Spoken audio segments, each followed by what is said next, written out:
The grants available for watershed and water management have exponentially increased over the past year as a result of the water issues of California. Certainly, the Phoenix Lake project is both necessary and mandatory. It is a capital project which requires grant funding because it's very expensive. It can be multi-phased, as Horizon originally stated. This project benefits a large part of the population. If it is not completed, this water source is likely to fail.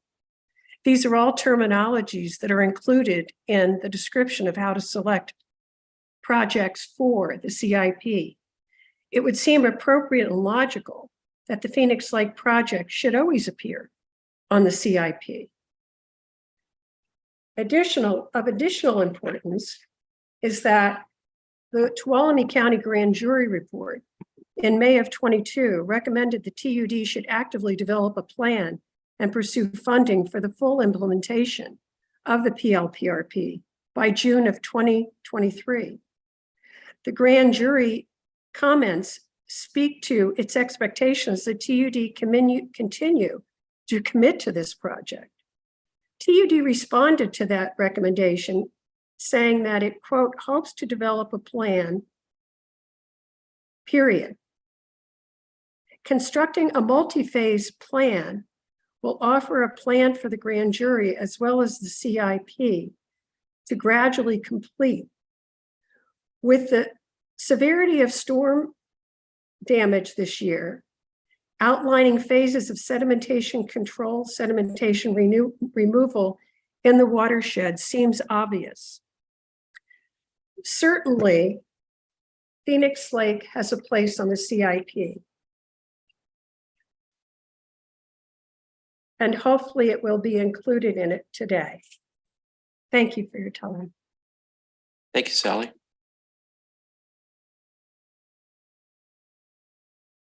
Anybody else, Glory? Okay, we'll close the public hearing, forum, pardon me. Melissa, regular business?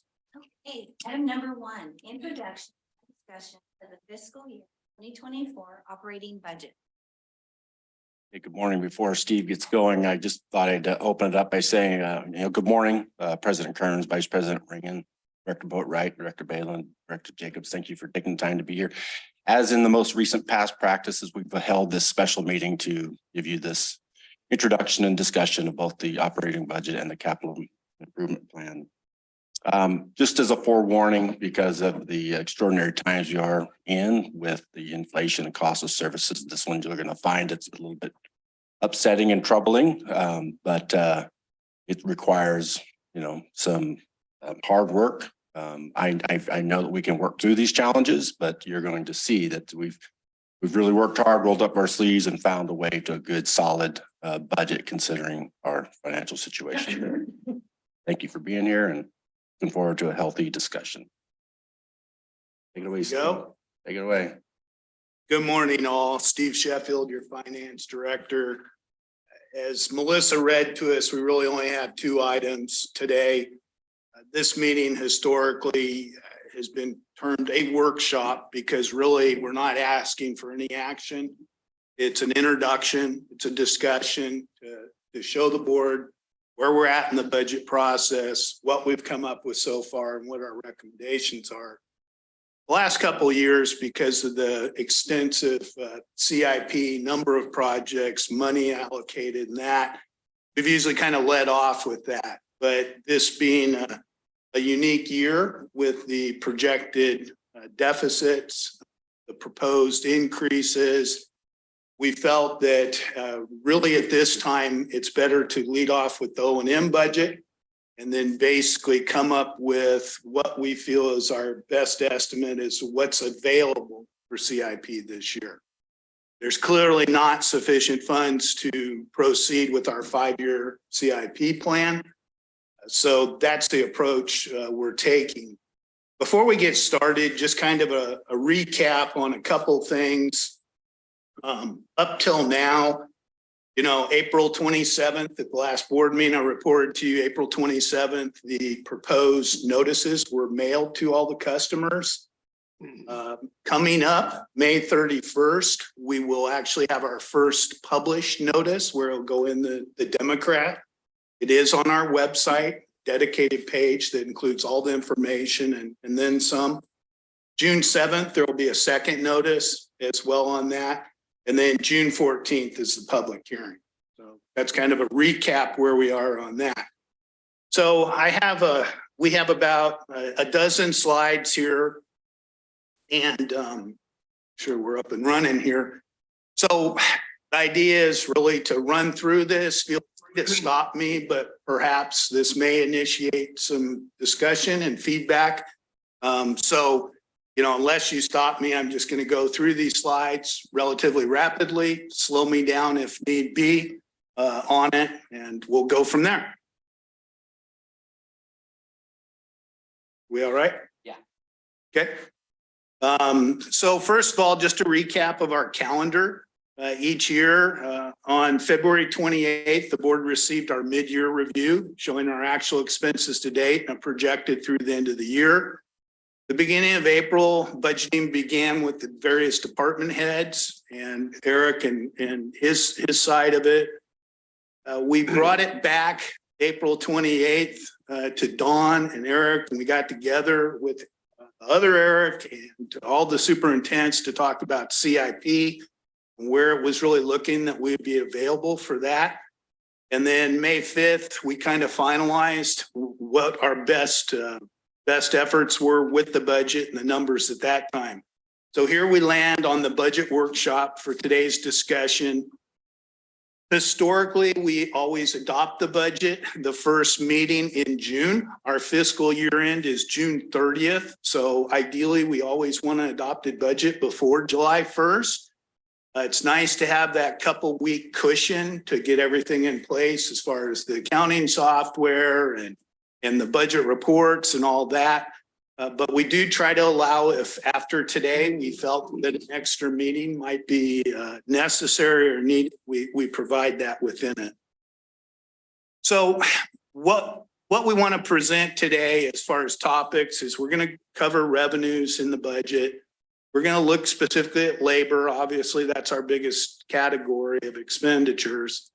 Talk about the non-labor operation and maintenance expenses, and then provide the critical summary as what do the numbers really show. Now, as I mentioned before, this year is kind of unique in that what do we see as the budget constraints? So that's what we're going to kind of end on. As far as the revenues, everything's separated between water and sewer. We're required to maintain those separate enterprise funds. The revenues include service charges, property taxes. Water has debt service recovery fees, facilities, capital charges, and other income. The district anticipates realizing $16.9 million in annual water revenue and $7.3 million in annual sewer revenue for fiscal year 24, for a combined total revenue of $24 million. The approach to revenue budgeting is to look at historical billing and consumption, as well as projecting the current year. Should be noted that the last rate increase was January 1st, 2020, and that this budget here does not include any rate increase at this time. As far as what the revenues are comprised, if you look at the pie chart, 92% is from service charges, which is how we're designed. Under state law, we're required to charge sufficient service charges to provide our services. The service charges are the fees collected to recover the cost of providing water and wastewater services.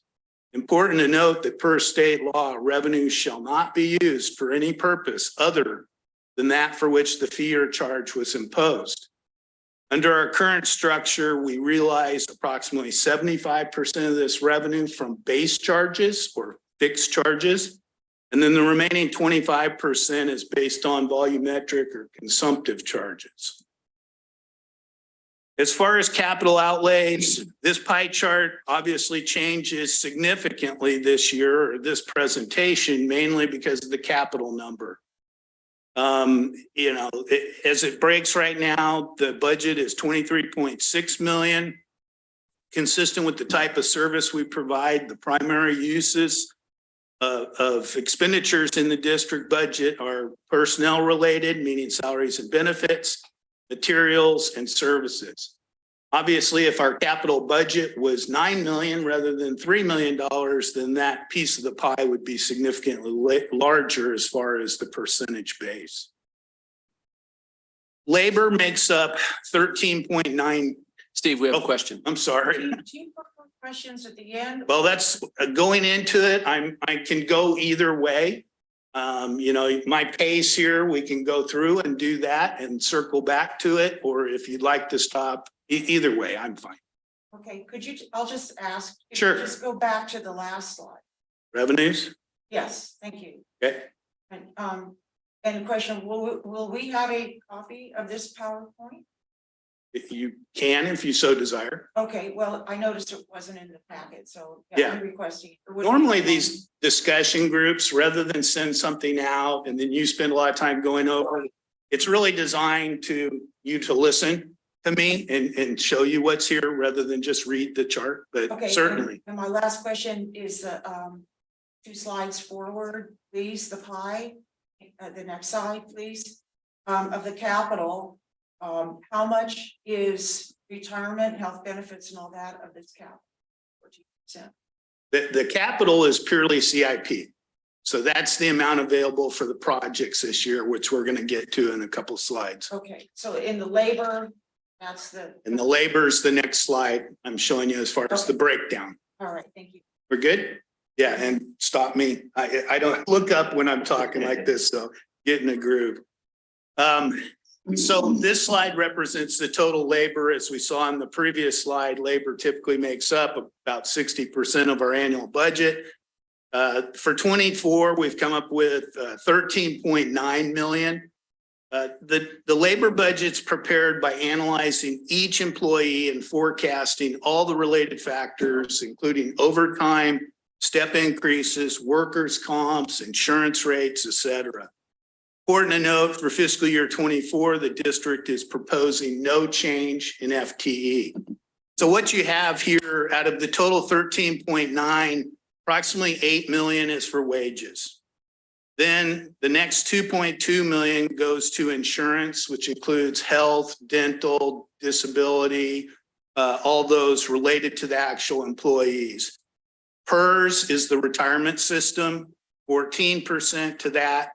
Retiree health, or is referred to as OPEB, other post-employment benefits. Retirement health insurance is 7%, and then related taxes is 4%. That answer what you were looking for there, Barbara? Yeah, thank you. Sure. So once we move off of the labor, labor is what it is, but it's the majority of it. We really go to the detail there. For a number of years now, we've kind of jokingly done the top 10, even though David Letterman isn't around anymore. But when we look at non-labor expenses, what does that represent? What does that entail for our operations in here? And so what we've done is the total non-labor that we showed in the earlier slide is 6.3 million for this fiscal year. The budget process is to go through some 40 different categories, looking at the past 10 years, actual numbers, current year projections. We get input from managers, superintendents, outside agencies such as TPPA, Aqua JPIA, and we include an inflation factor as appropriate. Now, inflation is very challenging over the past 3 years and continues to be challenging, but we try and include that where we think most applicable. When you see the financial statements that we bring the board each quarter, they're breaking down into essentially chemicals and supplies, services, repairs, utilities, and then general and administrative. So what we did here is to take the top 10 out of this budget. They just so happen to all be over 200,000 for the year. And this list has stayed pretty status quo for about half of it. But this year, you can see the number one anticipated expense is electricity. Typically, that's number 3 or 4. It's gone up significantly over the past 3 years. And, you know, there are some changes coming with the new regional plan, and some other ones, but you can see, you know, it's budgeted at $900,000. Then we have supplies, chemicals, there's been a huge increase. General insurance is always kind of in the top 10. That's pretty status quo. Fuel's another one that's gone up significantly. Repairs, typically repairs and supplies are tied into the inflation. If the costs are going up due to inflation, then that number goes up as well. Some newcomers to the list, information technology. You hear us talk frequently about cybersecurity and all of Corey's work. It's expensive and it keeps going up, and stuff has to be replaced. If y'all remember when Corey first got here, we essentially rebuilt our whole computer infrastructure. And so those servers and those devices are reaching the point where they need to be upgraded as well. Testing and monitoring, that's directly as Ron points out frequently, that's the state's charges and fees they send to us, and it has gone up over the past several years. Bank and credit card fees, you know, they continue to make money no matter what. You know, it's like gas. The banks make money, the fees go up, but that's how we collect our fees, and we include it rather than charge our customers for it. And then finally, meters. There's been a real effort, you know, our meters are aging. There's ones that are running out. We're still trying to automate our customers. We're trying to convert some of the ditch customers. So those have gone up. So just those 10 items make up 67% of the total non-labor cost on that. So the next slide's really kind of the goal and objective here.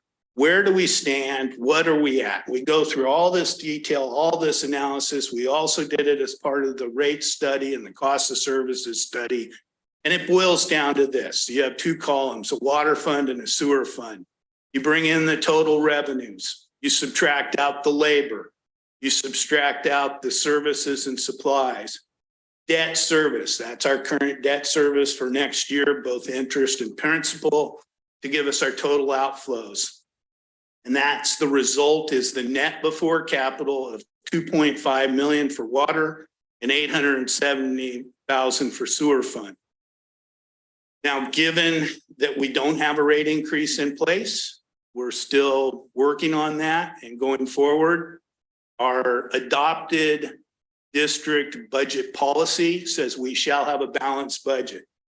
What a balanced budget means is that we essentially have 2.5 available for capital improvements, CIP for water for next year. We have $870,000 available for that. Important to note that that CIP we're calculating would not include grant funded projects. If we have a grant in hand or we are applying for a grant, those monies are typically reimbursement grants. So once we get the funding agreement, then we're going to set that up in our CIP program that's shown to the board every quarter.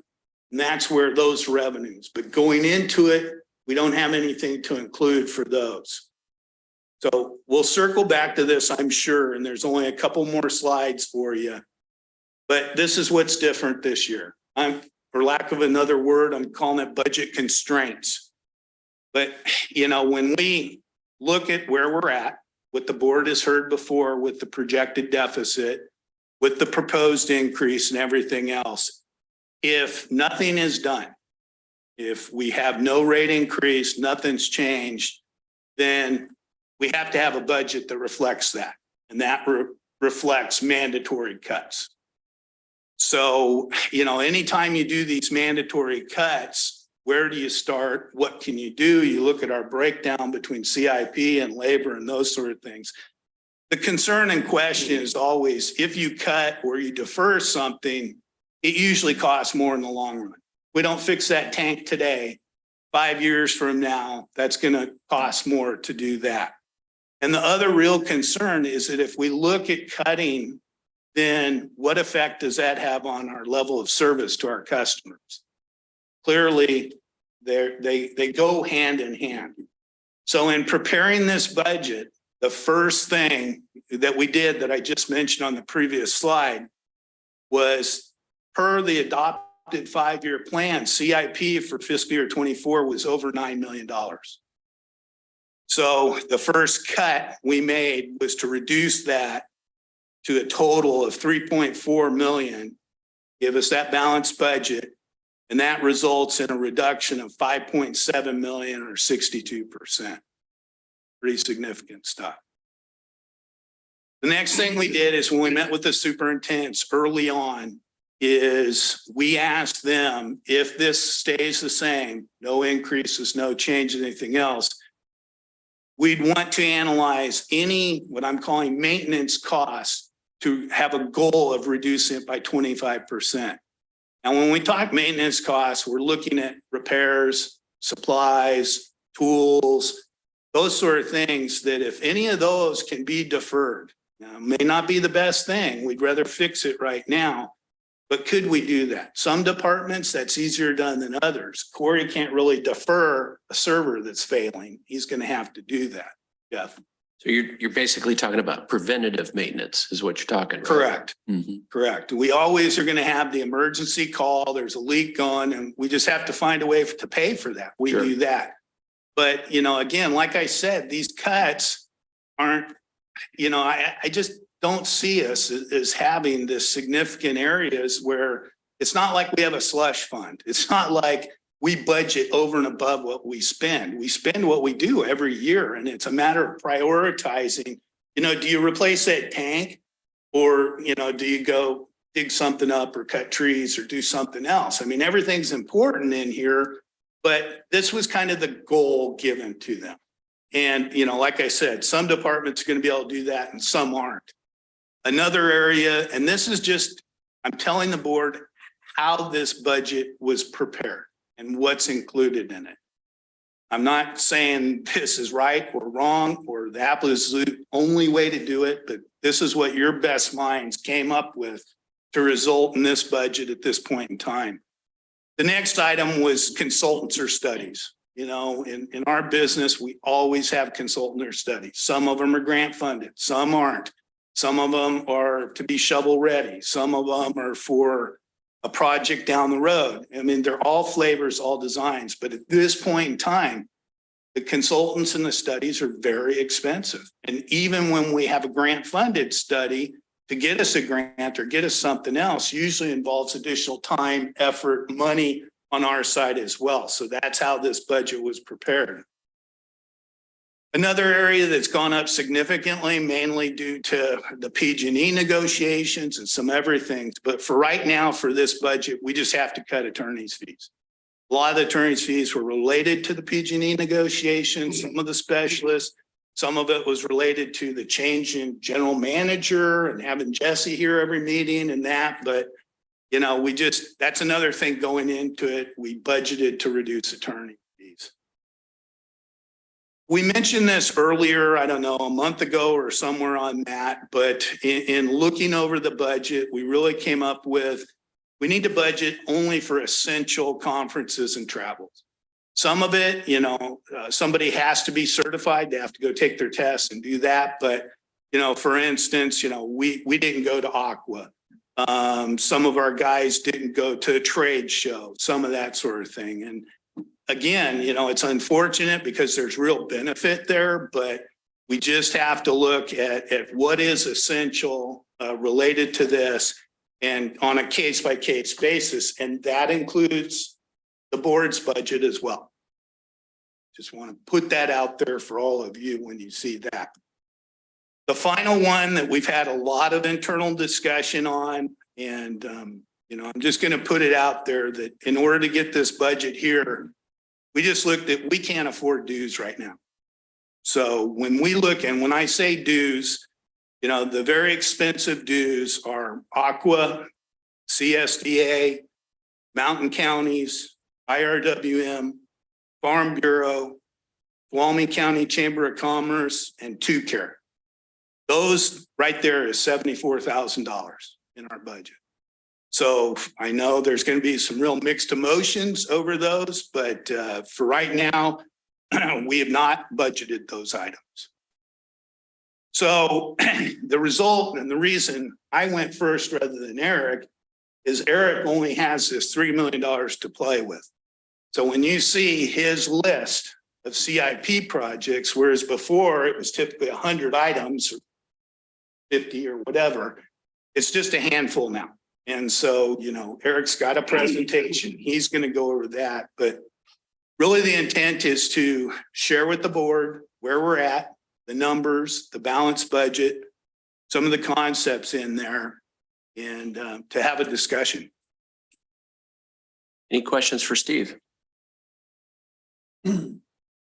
Steve, you know, if we're not paying dues this year to Aqua the list, how does that affect their membership standing or status in those organizations?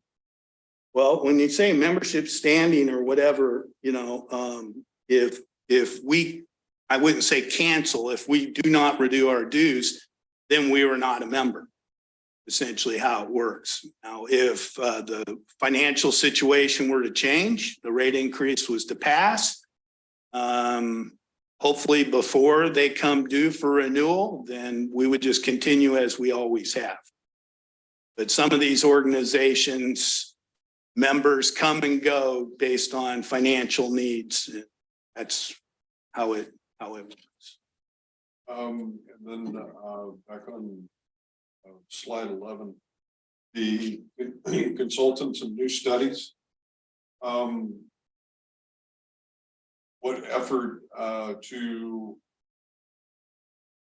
study our current consultant fees that we have out there? Is there any discussion on that? In going through the budget, you know, the consultants that we have right now that are actively engaged, for instance, USBR, there was a budgeted amount for them. And that's why I say no new consultants or studies. I think we have, I don't know, maybe half a dozen consultants who are actively engaged in different projects, some grant funded, some not grant funded. But again, for purposes of this budget, we would not eliminate those, but just we did not budget any additional studies. And if it came up tomorrow, then we would just have to hold off until our financial situation improves. Thank you. Dr. Balin? I guess I appreciate that, Steve, and I appreciate your opinion on where to cut.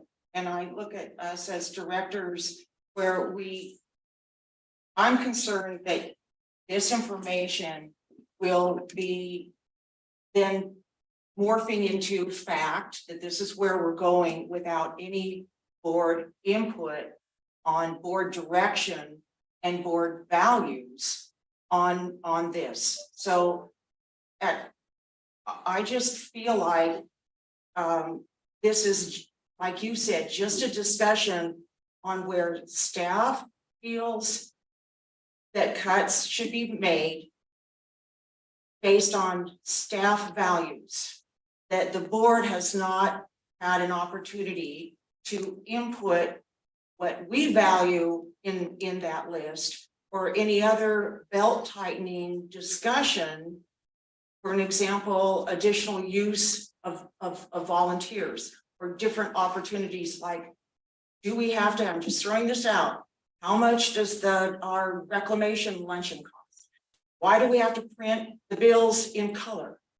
Okay, why do we have to have a fancy water quality report that's a template basically, but it's in color? You know, now that may not be a big savings to you, but without board discussion of our values onto district as leadership, I just, and then watching this discussion turn into where the board is kind of plea bargaining with your reality, I get concerned about where board direction needs to be.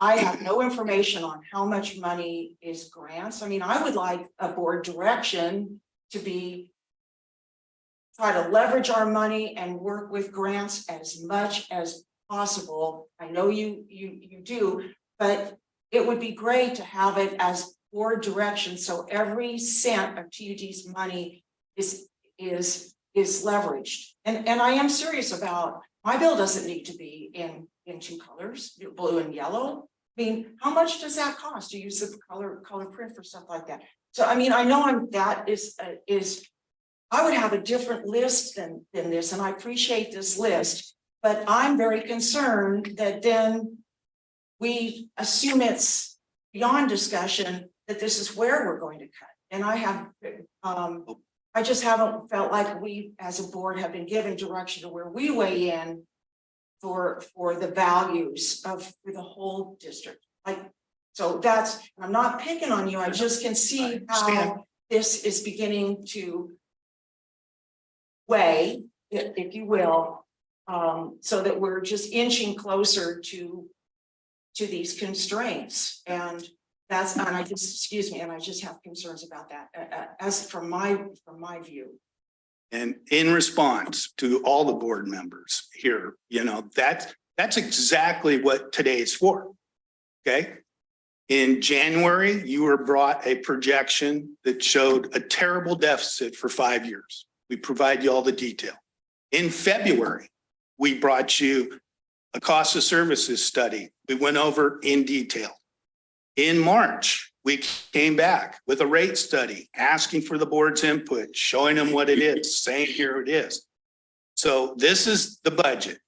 Our job is to prepare the budget and do that. The board's job is to look at policy, look at values.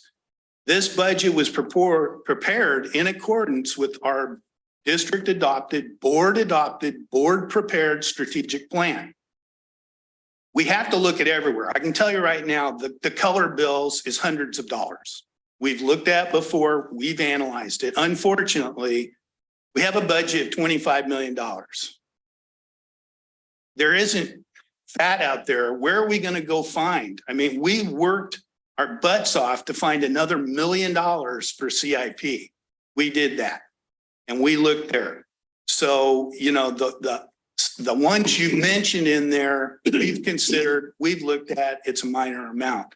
I discussed before, as far as grants, we have more applications in the chain with grants right now than I think we ever have in the history of the organization.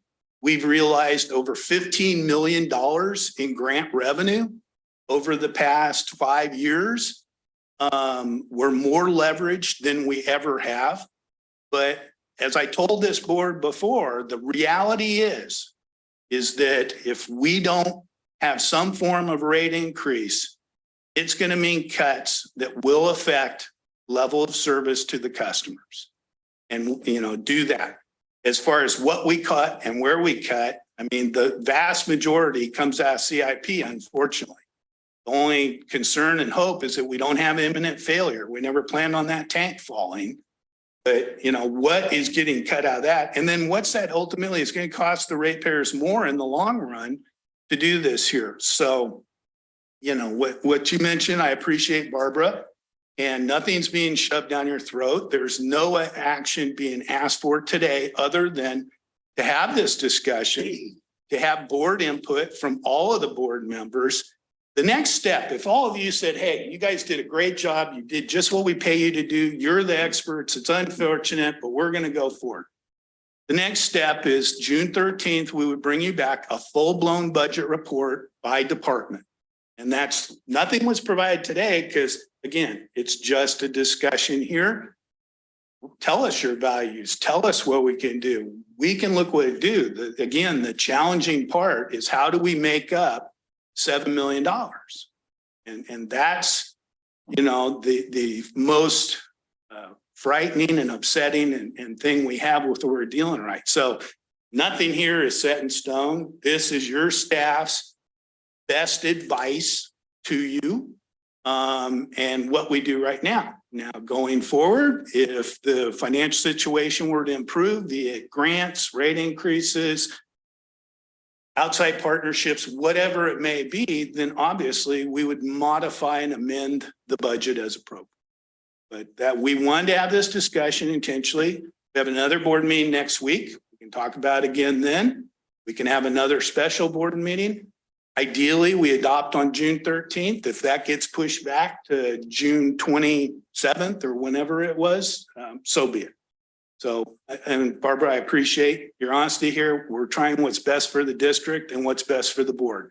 And I don't think, I would be very disturbed and upset if anybody up there feels staff's values are different than the board values.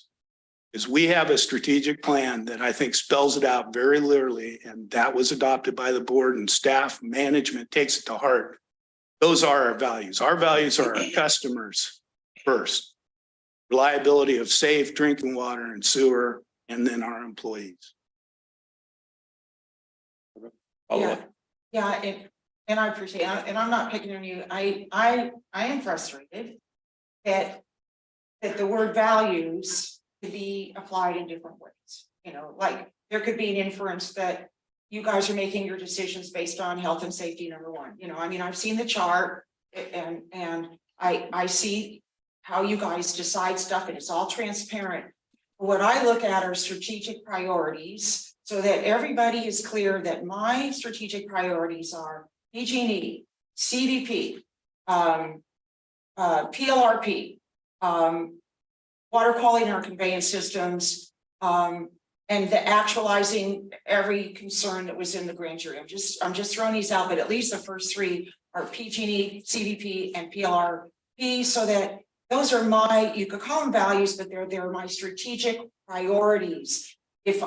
And we have not, the board has not had that discussion. So you guys are very clear that those are the board priorities, whether they're the district, your worker bee priorities. It's where the board's going, okay, the PG&E, the electricity is really high, board priority, begin retooling for solar. Those are board, that's board discussion, and we have not had that. And please don't get defensive. I'm not, Okay. Oh, all right, go ahead. I'm fine. I'll wait my turn. I don't want to ignore Director Ringen too, because he has questions. Okay. That's right. I'm just frustrated This is that- board's that- discussion. I'm not done. I want this board to say, our electricity is too high. We need to figure out, and I know, Don, I know you're working on it. I know, and you're working on EVs too. Electric vehicles also. But I want that discussion. I want that. So I'm not gonna open your mouth. Nope, it's going to. I will. No, you won't. Okay, good. I'm sorry. Director Ringen has a question. Well, I'm going to start out before I ask the question or make my comment, is that I agree with everything that Director Balin has brought up. And I'm real concerned about this proposed budget, very concerned about it. And I don't understand how you can not continue to pay for the various groups, especially like Aqua, when, I mean, what's that going to do to the insurance? If we're not a member, then what's going to happen with the employee insurance? To me, I every time we have one of these, I've been through this numerous times through the years that I've been involved with TUD, and the proposed budget is pretty much what Barbara brought up, and that is somehow it suddenly becomes the law. And I need some time to really go through this thing and understand it, because this is the first time I've really seen it. Director Balin? So Steve is he's bringing staff's best guess, Right. in my opinion, in absence of our work. Now, you guys can disagree with me, but in defense of Steve, he's bringing this up. Now, I think we, as directors, need to look at making it really clear what is very important to us, instead of uh-oh, now we're gonna be in a vacuum, you know, what are we gonna do? It's just his not just, I'm sorry, Steve, but in defense of Steve, he's bringing his information to us. These are where we could make substantial cost cuts. Now, was another side of this looked at? I think that's the board's work, which is where can we retool? Where can we do things differently with board direction and priorities so that we're giving staff clear direction of what's really what is off the table. Okay, we're going to have to adjust, and we haven't had that back and forth yet at all. Like I would say, what's our savings here with these with Aqua, our dues? Okay, you guys put dues up as a recommendation. That's your job. That's your responsibility. That's where you made the best, where you determined it. Okay. So the board direction could be, we want to push for integrated watershed management, working smarter with that kind of money, and more volunteers adopted clean water program, integrated stormwater. The board has not had that kind of discussion to go, where can we meet in the middle here? Because the board's determined some of these are really high value. We don't want to cut here. We have not had that discussion. We're going, we're asking Steve, what's going to happen if we do that? That's not, I don't think that's his job. It's for the board to go, we want to retool here and we want to keep this. So we haven't met. Director Boatright. For discussion purposes and stuff, Steve has brought this O&M budget to us as an overview of where our checkbook for Tuolumne Utilities actually is. Now, under the proposed cuts, do you see anything, or any other board members see a specific item they do not want cut out that would then shift over, and obviously it would have to pull money from CIP, put back in, i.e. the dues for Aqua, Mountain Counties, and all of the other associations? That money would then have to go somewhere else. So as a board discussion, is there some area that in this that you see that you do not want cut? Or is, I don't think we as a board, we don't have the ability to, sort out the pepper spice on here. But if we see a general item such as dues or future consultants or things, that's where we can have some people. It's kind of bring it. And I see how I go about answering that is to say, these are the board values, these are board, we value as a board collaboration. We value stewardship approach to everything. We value the triple bottom line. We value conferences because we value collaboration. We value as a board networking because it gives people ideas and innovation to do things differently. We are in unprecedented, climate. We handle the stormwater for the whole county. We do. Okay. We need a discussion so that the board is giving clear values to, we don't want training cut for staff, and we don't want to be in a silo. That's a board direction. So Steve has that. So that's how I look at getting to the CIP. So we've already determined that's not going to serve us in the long run, is cutting our ability to collaborate on networking dues, because we're totally in a silo. And that's my words for it. Okay. We don't have to go to Washington like CCWD. They all been down there. Now we're not talking about that or running down to Sacramento every chance we get as board members. We don't abuse it at all. I mean, I've seen other boards are much more engaged in legislation, but I see without the board determining, like the grand jury report, really looking at revisiting that, have we hit everything we're going to hit as we said we were going to do? Because having another grand jury inquiry doesn't look good. And so I want to meet these objectives as a board. It is a board value, priority, or strategic direction to support staff in their conferences. I'm just making up the language, and supporting TUD's membership.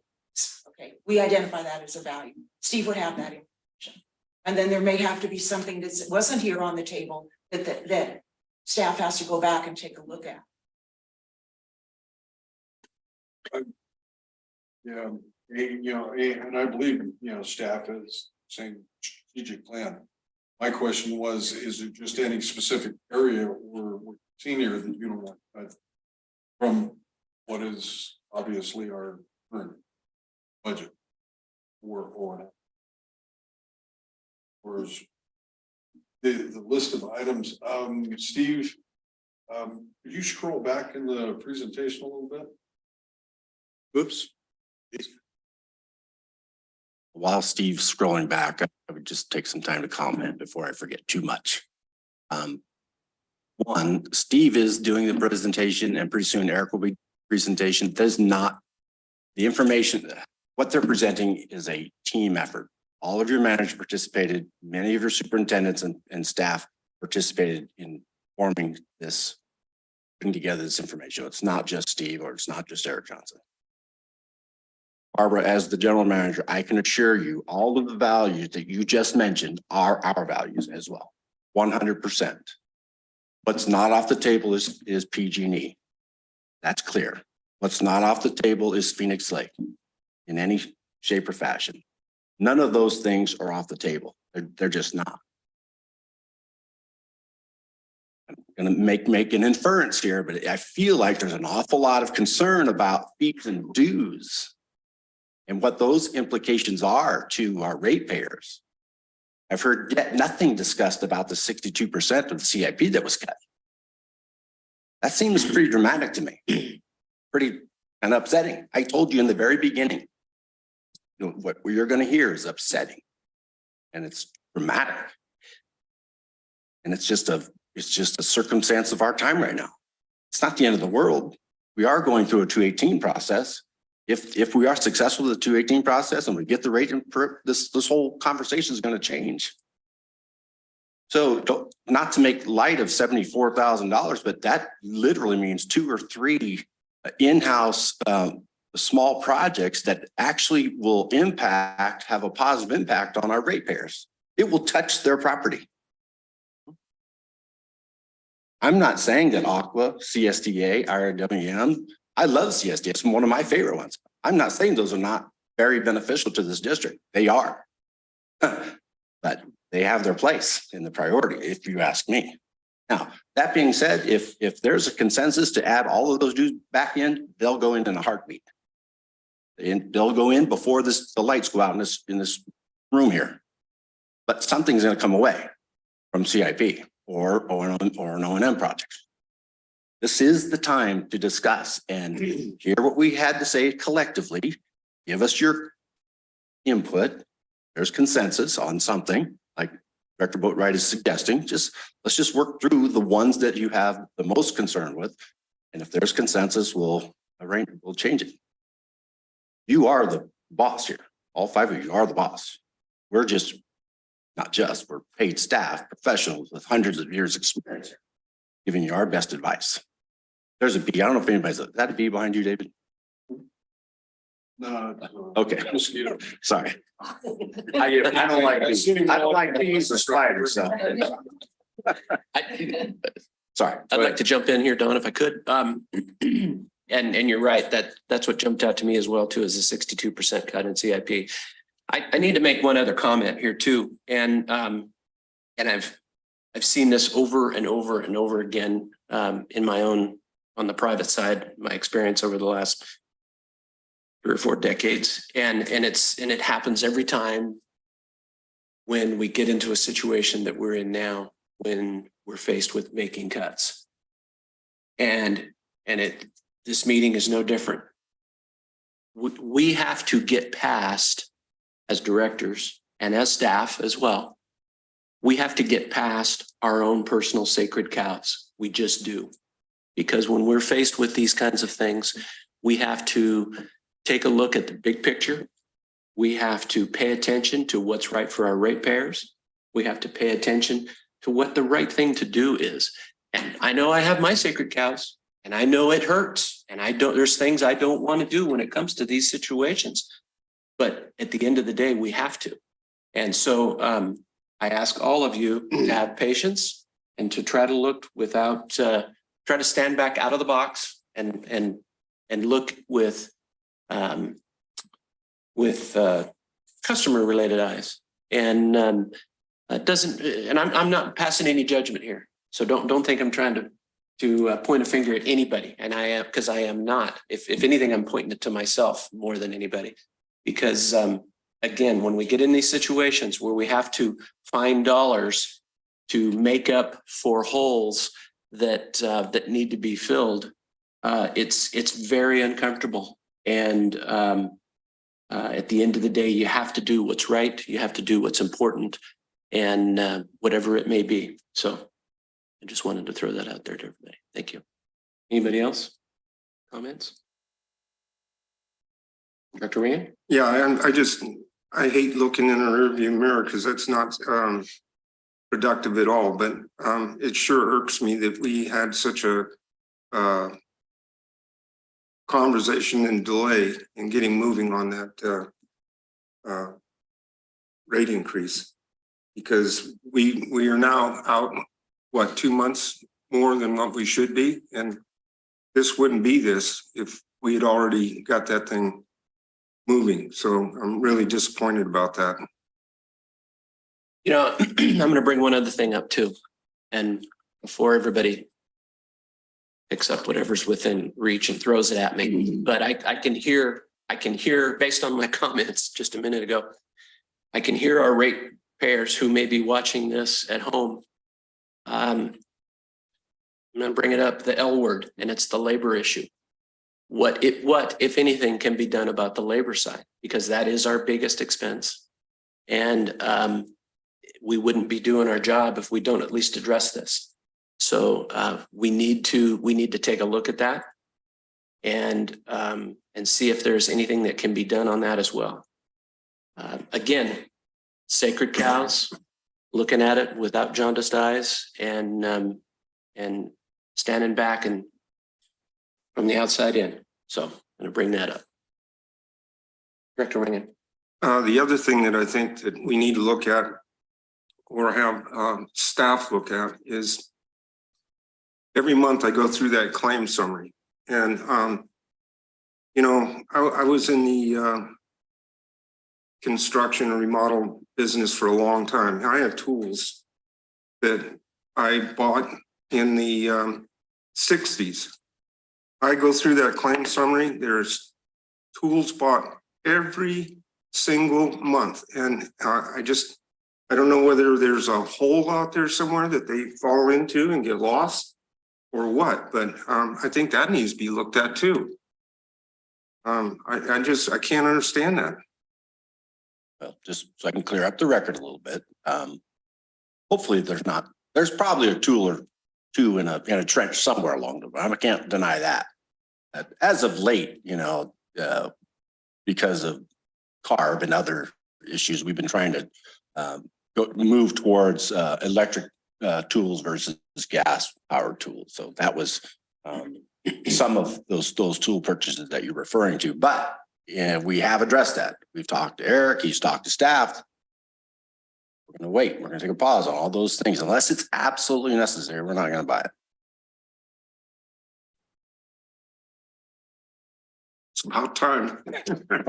Well, you know. Director Bailey. So Steve, could we go back to the labor slide, please? Okay, yeah, thank you, that one, yeah. So just to understand your comment on labor, the increase of labor. I'm just talking about labor in general. I know from my own experience, Barbara, this is no difference than the businesses I've been involved in. Labor is always your biggest cost, and you always have to keep an eye on it and take a look at it. And if there is anything that can be done then times like these, sometimes you have to do it. And, So and- I'm not making any proposals or anything else. I'm just, okay, well, but, we have to look at it. you know, like Steve was saying, the board receives this information. So let's have a discussion. Mhm, So I'm exactly. gonna get it. So this is what the district on this slide, wages, that's what TUD pays, correct? That almost that $8 million. Okay, This is what's budgeted for this year based on our actual labor. okay. And so then our insurance, so I understand, is for current TUD employees. This, okay, so that's what's going out. And first, so TUD pays for this. And then the employees though also match, correct? Things, some of this, What you're seeing is net of the employee's contribution in the insurance. For instance, our health insurance employees are paying 15% towards the it. employee, Correct. And so what you're seeing here is the net insurance, health insurance. okay, so employees are chipping in. This is what we need to budget for cash out. Net cost to TUD. Correct. And so some of this is for union. Correct. Correct. So we have an opportunity then when the union contract comes out, look at these costs. Is that when you would look at them?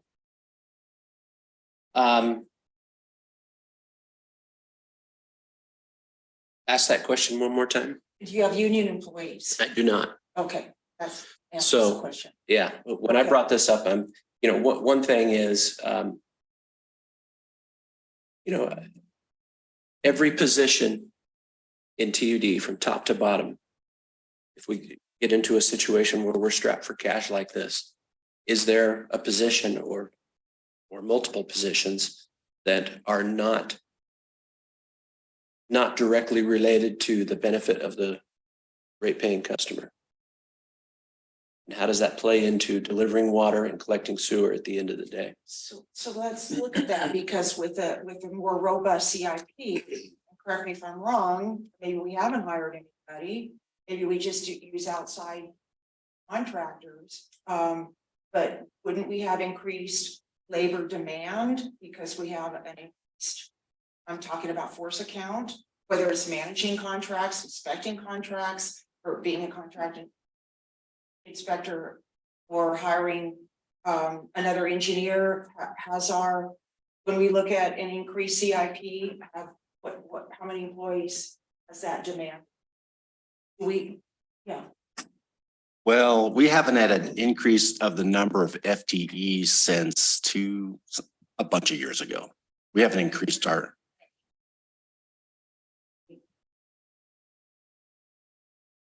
At least 5 years. It went down. Years. By one. So all this quote unquote extra CIP work we've been able to do with the same amount of staff. Okay, that's good. That's good for us to know. Yeah, and it's not the first you've heard that. I know we talk about a lot of things here, but and that's one of the things that I think we're most proud of. Speaking for myself, I am the most proud of is the amount of projects. Ron, you speak about this all the time. The amount of stuff that we are getting done is remarkable. And to do that with no increased staff is even more remarkable. Some of that is due to increase in use of technology. Some of that is being creative to how we utilize our utility workers. We're more diversified now. We can do a lot of crossover work. We're very talented. We have an extra crews. We have an extra construction crew, again, without bringing on new staff. So anyway, just hope that was helpful. Yeah, it is. It's very helpful. I mean, help everybody hears it in real time and our public hears it. So even though you said, yeah. No, I didn't mean it that way. Well, I know, but I took it down. That is, it's good that we clarify our communication here. Because sometimes it feels like with the board, that you're just drinking. Even though staff Anyway, can we, Steve, please go to the slide that has Sorry. For this one. Sure. Question for Steve, the wages portion of that, does that include overtime? Yes. And, you know, this is a good point before we move off of this slide. I think the district has always strived to being staffed so we can do the best job possible. I would say I'm unaware of any position that's not necessary for what we do. Quite the opposite. Abby especially has worked very hard to fill these positions. Engineering is finally back to what it was 10 years ago, 15 years ago. Abby still has critical positions that are unfilled. So, you know, the increases is not due to staffing. The biggest increases this year has been weather. In 1 2-week period, we had $70,000 overtime to float snow. We didn't have the ditches, we wouldn't be floating snow, but we do have the ditches. And so our guys had to do that. So this includes projected overtime based on the last several years. Now, is this the new norm as far as weather? We don't know. The other increase has been health insurance. It's nonstop for decades. It keeps going up. I love to tell the story. When TUD was formed, it was $200 a month for full-blown all family health insurance forever. Now it's pushing $3,000 and it's projected to go up again. That's completely outside our control. But as you said, you know, next MOU, you could look at things like that. But again, you know, we have critical people that we want to keep and maintain, and they deserve to be kept and maintained. But to answer you, David, yes, when we looked at this, we analyzed all overtime, step increases, double time, call out, standby, all of that on an employee by employee basis. So, I mean, I can see the roller coaster. I'm not gonna say it's gonna go down. It could, you know, potentially go up. Who knows what the, you know, next event in TUD's future will be. But that is a projected number based off previous number.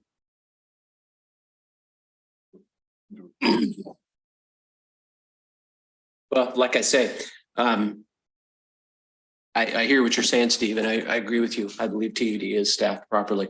However, you know, faced with the increase that we're looking at, and with labor being the percentage of cost that it is, I mean, in my opinion, we as board members, we have to look at that. I mean, we wouldn't be doing our job if we didn't.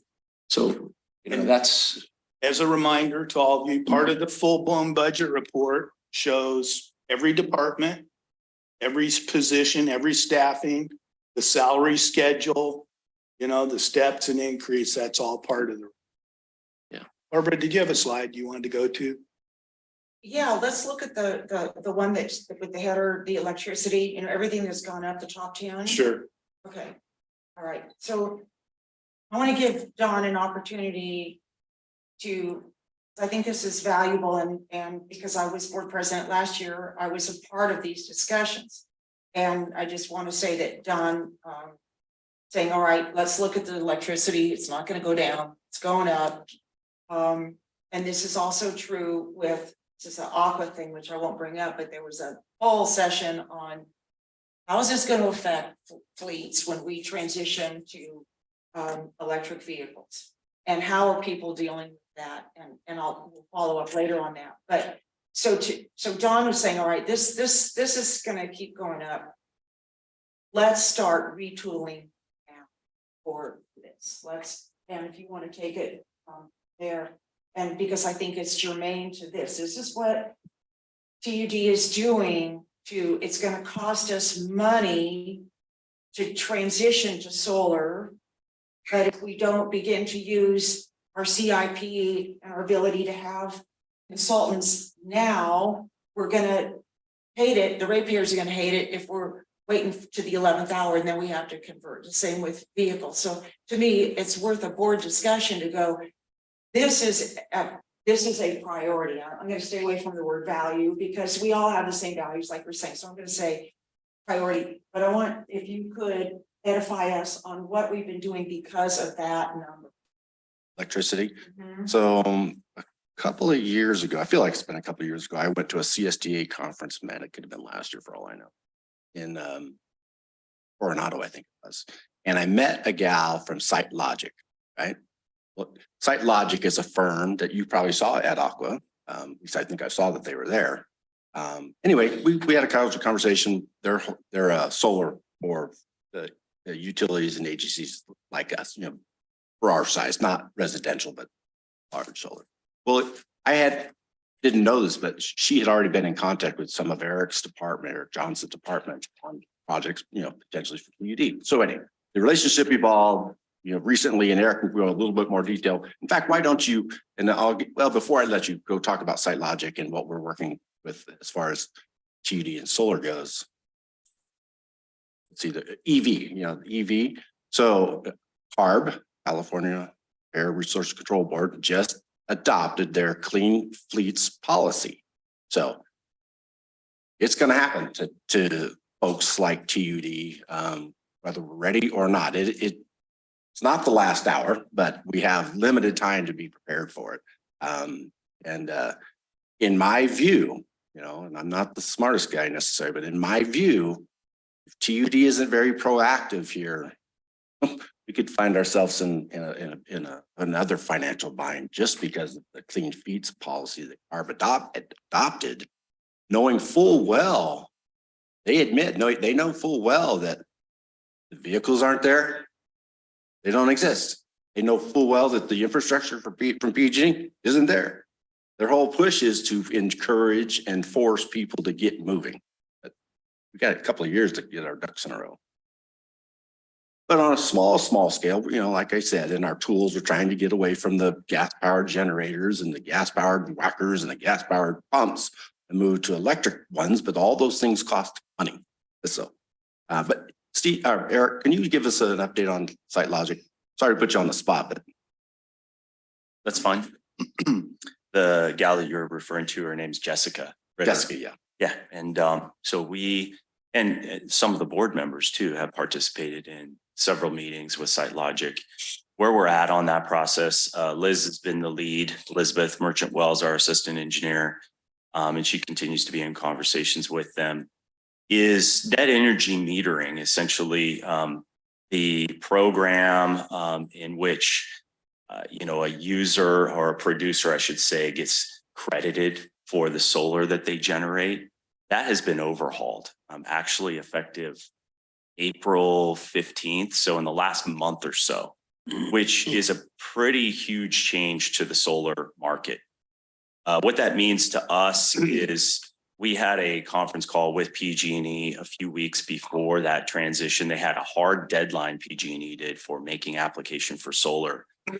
And we pressed PG&E's representatives about the process for us as a public agency operating under TPPA, Tuolumne Public Power Authority. We have reduced energy rates. I think the board all knows this, with the exception maybe of Director Jacobs. So we operate under that program. And in order for us to make application, we had to remove ourselves from TPPA just in order to formally submit an application for a solar project that we didn't yet have grant funding.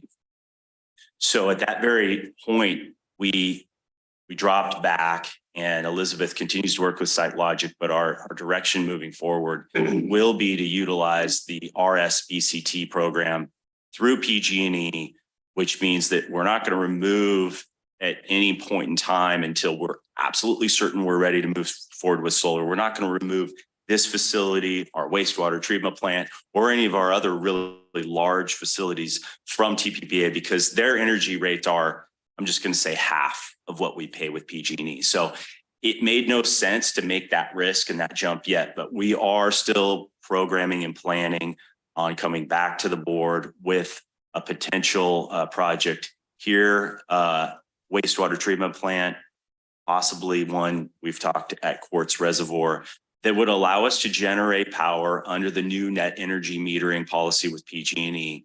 And the credits that for overgeneration can be applied to other PG&E meters that we have throughout the district. That's a lot. Hopefully that answers the question where we're at with it currently. I just want to jump in real quick. Yeah, and I was in on some of those, I think most of those conversations. And at the time, because of our relationship with TPPA and the cost of investment to get the solar farm up and running, we were struggling to make those dollars work out and make sense. Correct, Eric? That's correct. Yeah, and I'm a believer in solar power. I've got it at my house, and I agree with all of the positives. However, it's got to make financial sense at the end of the day, which I think is the point you were making. Mm-hmm. And so that's what I'm saying is that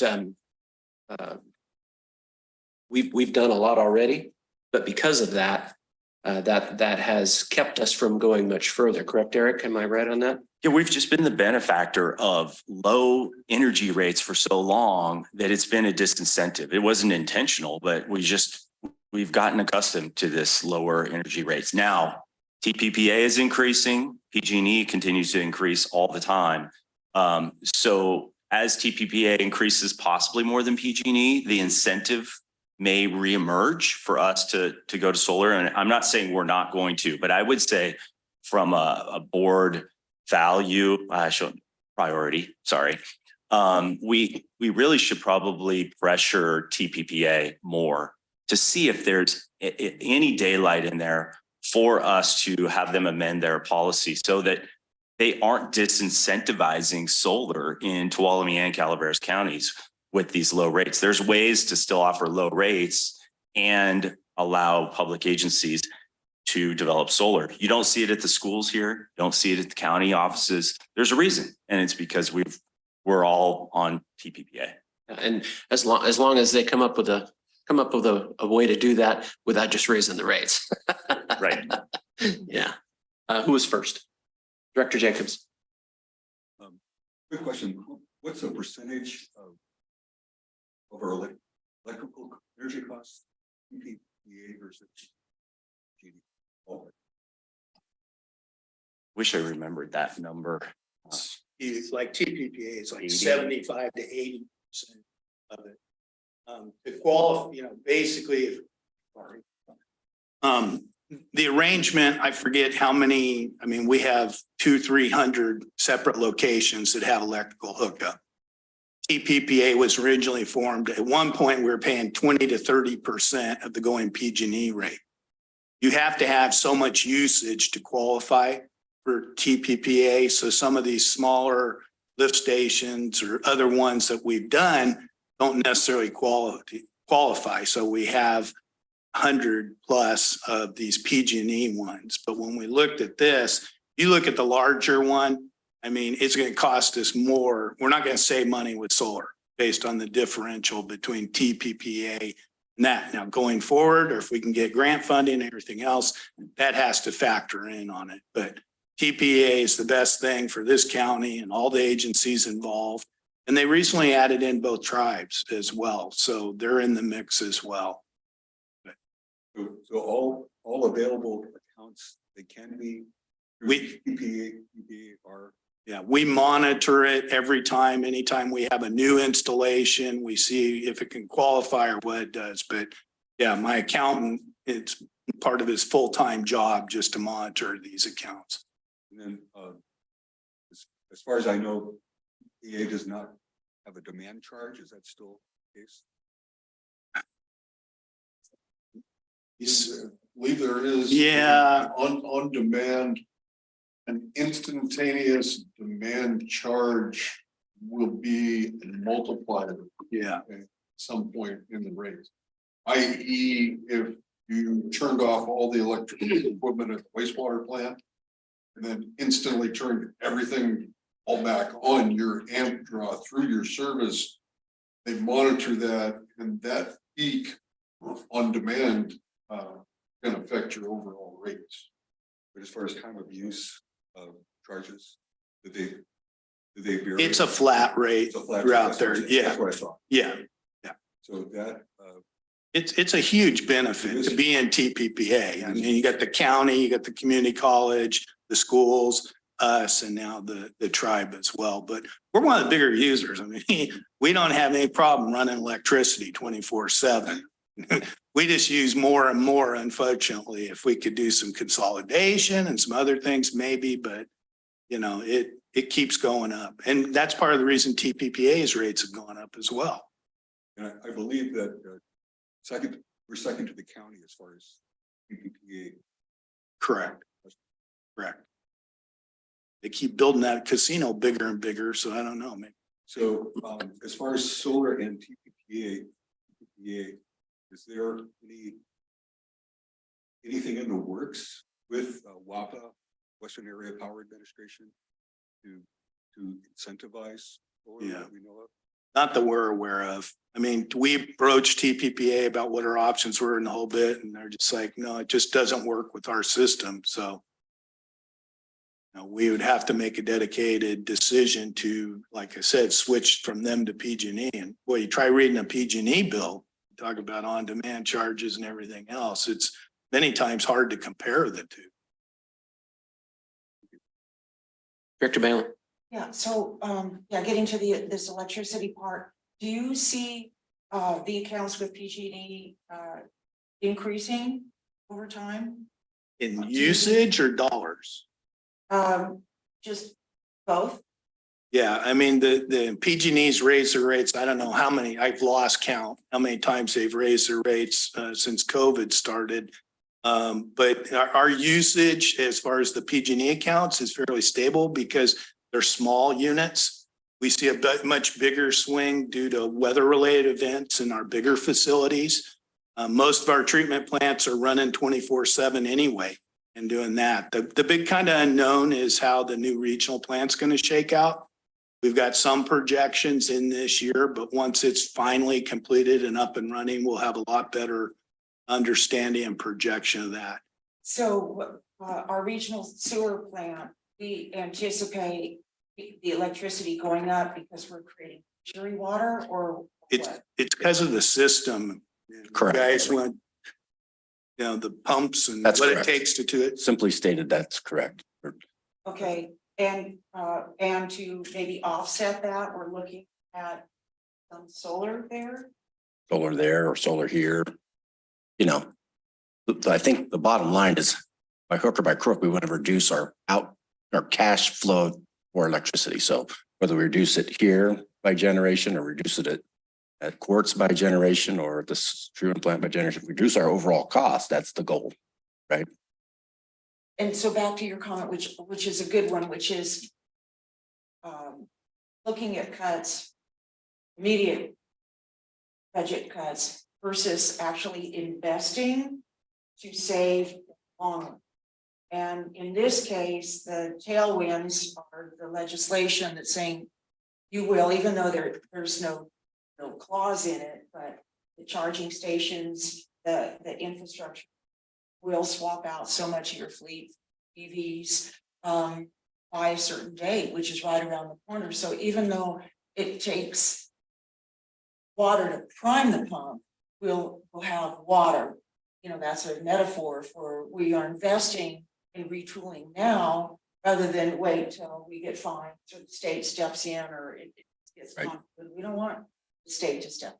We want to be able to do it now, but unfortunately it takes resources. So I just feel as one board member that is a priority to me to not cut where funds are needed to make those investments. Correct.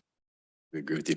I looked your question a minute ago. I found an opportunity to once again state that, or maybe just remind us that some of the great work that we've done in the last few years, we've reduced the number of PG meters we've had. I don't know if it's a dozen by now, but just recently, a couple of months ago, we turned off an entire treatment plant, small treatment plant, but the Phoenix Lake Water Treatment Plant, that no longer is generating electricity, right? We're not consuming any generation there.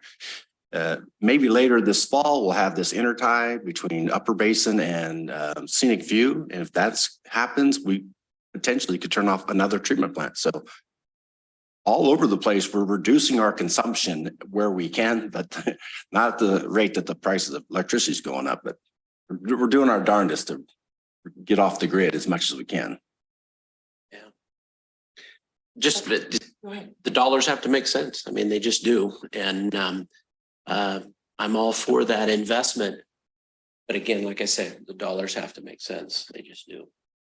Well, you're talking for the short term. No, I'm talking about long term. I want to see what those projections are. I want to make sure that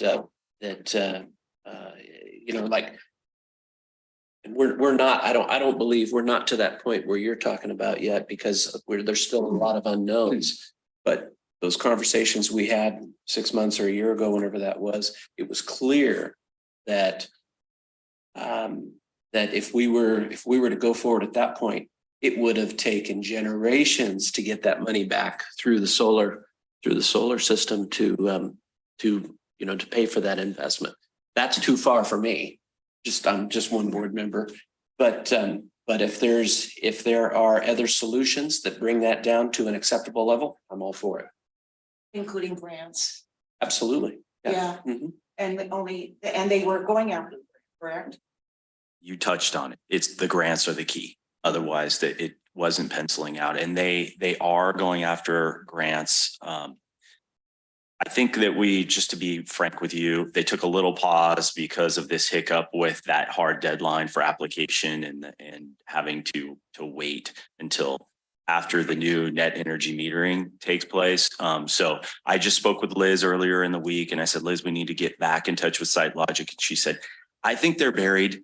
Let's give them one more week and then we'll re-engage. But that is one of our questions: is what grants are you going after currently? Because the infrastructure bill from the federal government included some money, but it was still working through its processes of being allocated to the appropriate, funding agencies. Yeah.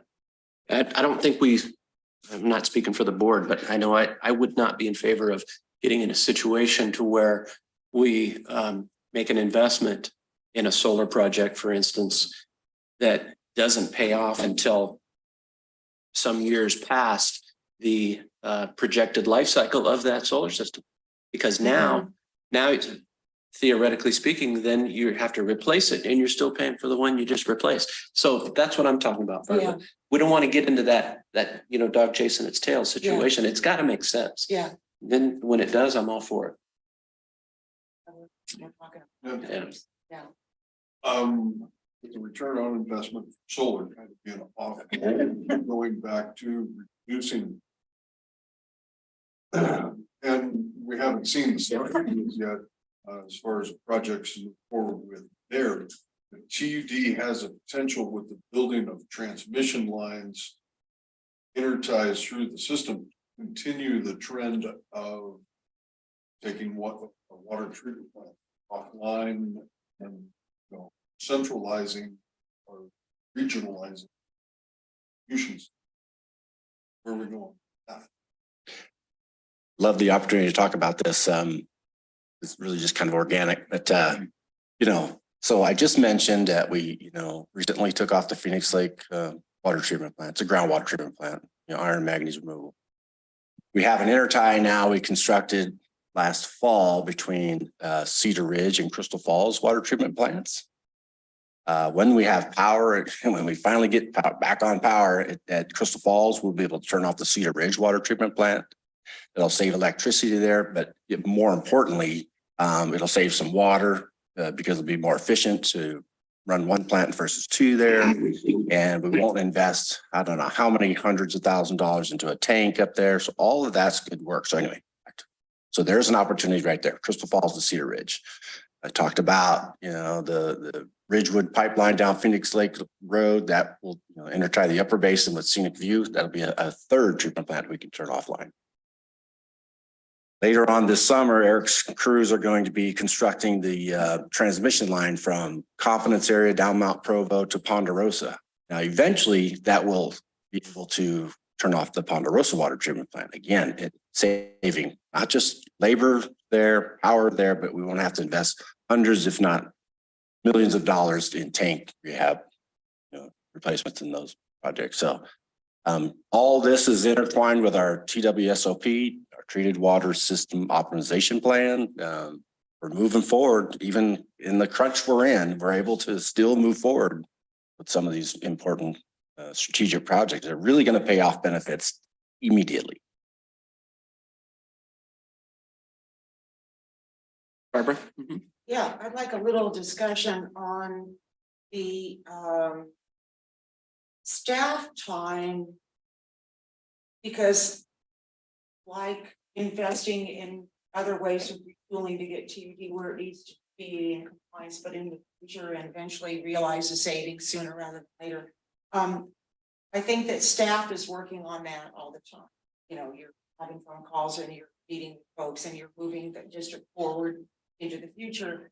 I have no problem there. I would hate to see staff crippled in any way in that way. But I am curious as to when the CIP, what I have a little issue with is kind of a standalone thing. But yet there's a whole other program of work that 84 folks are doing. Okay. And part of that staff time is lining up consultants or lining up whoever we need to do the next thing, whether it's Phoenix Road or Phoenix, that project or road maintenance or putting in the interties and that. So my question is, how much of staff's time goes into planning and how much of staff time goes towards CIP? Is that included in the CIP price tag, staff's time? I'll try to respond, but I think Don and Steve can also. The short answer is if you're concerned about labor, the CIP numbers that you see are cash expenses. They're the expense that the district would have to outlay to hire contractors and consultants. They do not include those numbers that you'll see coming up, do not include our own internal staff time. Now, the engineering department largely our objective and our mission is to carry out the CIP. So if we're a good run, like a good business, like a private business, our engineers are very highly utilized on infrastructure improvements and on CIP and not on sort of overhead items, but there's always overhead. There's always, various plans and studies and steps that we need to take to prepare contract documents and things to put things out to bid, RFPs, coordinating work with consultants for surveys and whatnot. Hopefully I'm answering your question, but the CIP numbers, those are cash expenses to the district. Okay, so just so you see, I understand this or not, it's going to use the example of the regional water plant. So Jennifer, okay, so you've got project dollars, you've got USDA loan, correct? We have our monies. And then okay, we spend down ours, of course, and before we get the actual grant, 8 million or something. Okay, good. No problems there. But Jennifer's time is charged to the district as just labor. So there's a bit of a distinction here.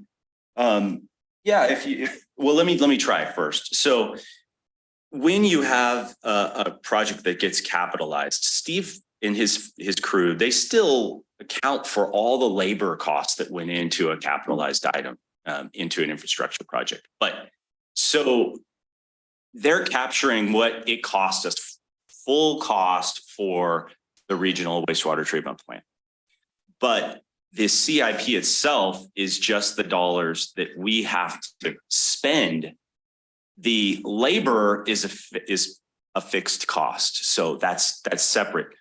When we have a grant and we utilize our own staff, we track our own labor against those projects, not only because we need to capitalize them, but also because we intend to submit our own staff labor hours and time to the grant to get reimbursed. So there's a bunch of different flavors on how we do this, but Steve, you might have other ways. I guess if I could try and Eric's correct in everything he says, but if I'm trying to explain it to the at-large person or whatever, is that there's the budget concept and then there's kind of the accounting concept.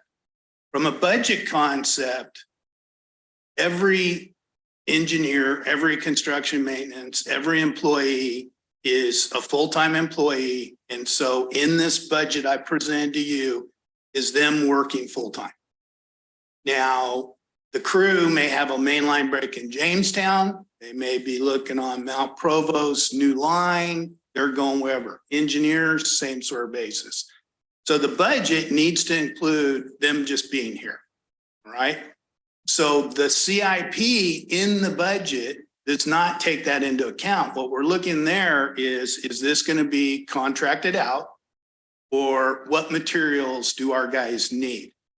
So when I provide you the quarterly CIP, the first line is the adopted budget from the board, and that's basically materials or an outside builder.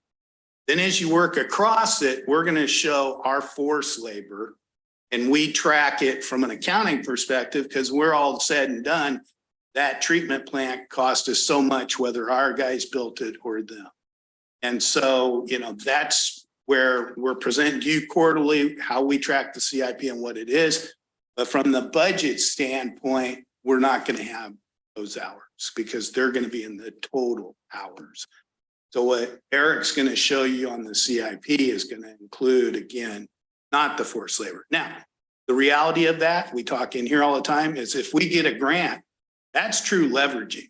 You know, if we're going to use our staff for $500,000 to work on this grant and the grant pays for it, hey, we just found $500,000 in our budget that we didn't have before. So we're actively working on it. We do that. And the other thing to keep in mind is that, you know, our guys, I'll say it flat out, they do a better job, more efficiently, and for less money.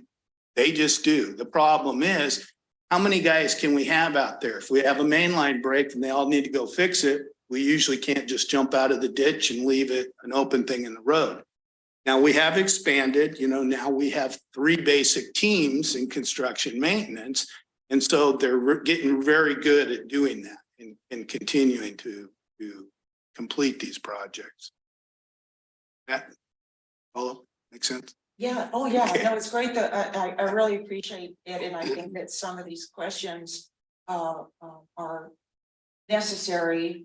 Sometimes we heard it for the first time, sometimes it's just a refresher, but it's you know, your ability to answer questions is really, really important because I've, you know, I have the CIP piece and I know what I vote on, but then there's these kind of other pieces that we don't have, which is the grant piece and what's being charged against that, and in terms of labor, let's say, because the grant piece then, and I know nothing's for free, it takes a lot of time to go after money. I understand that is not free, but I would, you know, want to recover that cost in the ability to draw down that grant salary as well, you know, all that prep time, because other contractors do. I mean, they recover, they're putting out RFPs, or, you know, they'll want to recover that cost to get the grant. So, or when they get the job, so they're investing. Yeah. So what would be helpful, or maybe you've shown this and I'm tracking it, is typically for how does the grant work? What gets chewed up? For example, let's say Phoenix. Okay, we got some money for Phoenix, and what part of that grant money was utilized to seek folks to implement that grant, or was just spent on soft costs, labor costs to work with Horizon? I don't know, but that's what I would like to see, is that grant piece and how typically TUD charges against the grant. And then, because there's no real savings with labor, I don't think, maybe there is, but it would be good to see that. I hear what you're saying, and I think, you know, we try to do that. From my perspective, each grant's kind of its own animal. You know, are you dealing with Cal OES or or FEMA or EPA or whatever. But you know, they're kind of separate issues. Today is about the budget. And really, you know, when I got down there, I said, here's what we have left for CIP. Is that the CIP needs? Absolutely not. We all know we have bigger CIPs, but I'm saying for us to get through this next budget, this next year, without a rate increase in effect, this is how much we're going to have to spend. You guys go do what you can with $3.5 million and they'll do a great job and everything else. Meanwhile, you know, Emily and Abby and everybody else, Eric and Gadiel are working on getting these grants. But until you have them in hand, you know, like Phoenix was 10 years in the making and it took us 7 years to get reimbursed.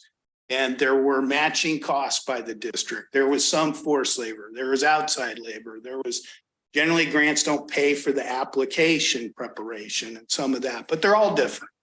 But I think, you know, again, I kind of want to keep the board focused on right now, we need to come to terms or go forward with this budget proposal right now. We'll have the rate increase proposal. And then the grants is something I think Eric does a good job reporting every time we have a new grant and we get a grant agreement in hand. And likewise in the quarterly thing, we could add something to it.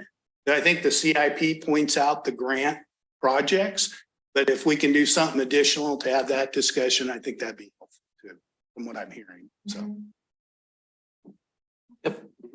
Yeah, and we're not a business, right? We're a public entity. And Steve, I really appreciate the back and forth because it just helps us merge, if you will, in our understanding. And so my next question is, when we have 13.8 in total labor, that's an awful lot of manpower or person power. That's tremendous power. There's a lot that can be done just showing up every day, just having 84 folks show up. That's a tremendous harnessing of people to do projects with or without a robust CIP. There's still a lot of stuff that can get done. It's not like we just have CIP. We also have this, 14 million in energy here. Physical energy of really creative minds. Well, I can fix that. I can do this. We can, we're keeping the district together. In fact, that's about all we had for the first, years of TUD was that labor force and that can-do attitude. So now we've got a good CIP. And if we can't get everything we want to do, I still have a tremendous amount of confidence in this workforce, making sure that the top priorities in their strategic plan have been identified, and that the leveraging continues and the grant surge continues, and maybe more RWN or that there's creative. It's not just a CIP. We have $14 million in incredible labor. Yeah, regardless of CIP. I don't think it could be said any better than you just did. There's plenty to do, whether it's CIP, if it's not CIP, there's buildings that need general maintenance, re-roofing, painting, fascia, gutters, landscaping, there's lots to be done. So you're right. Absolutely said well. Okay. Any other discussion? Are we ready to move on to Mr. Johnson's presentation? Yes.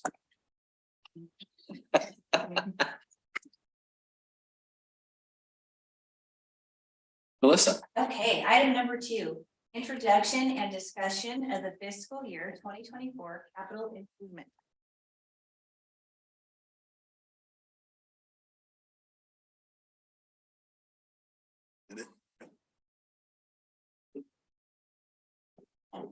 All right, well. So.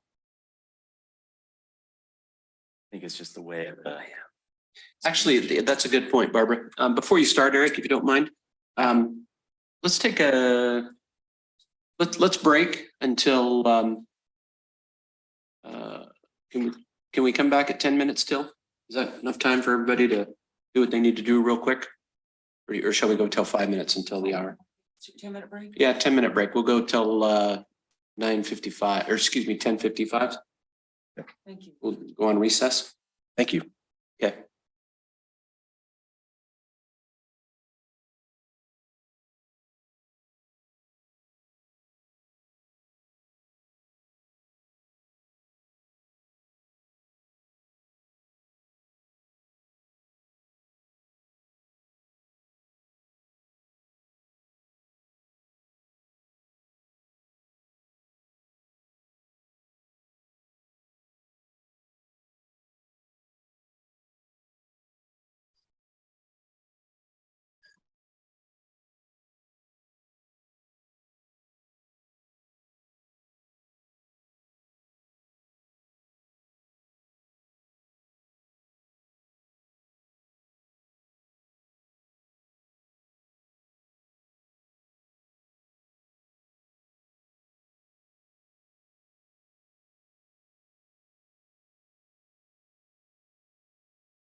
Oh, it is. Okay, will you just give me the high sign?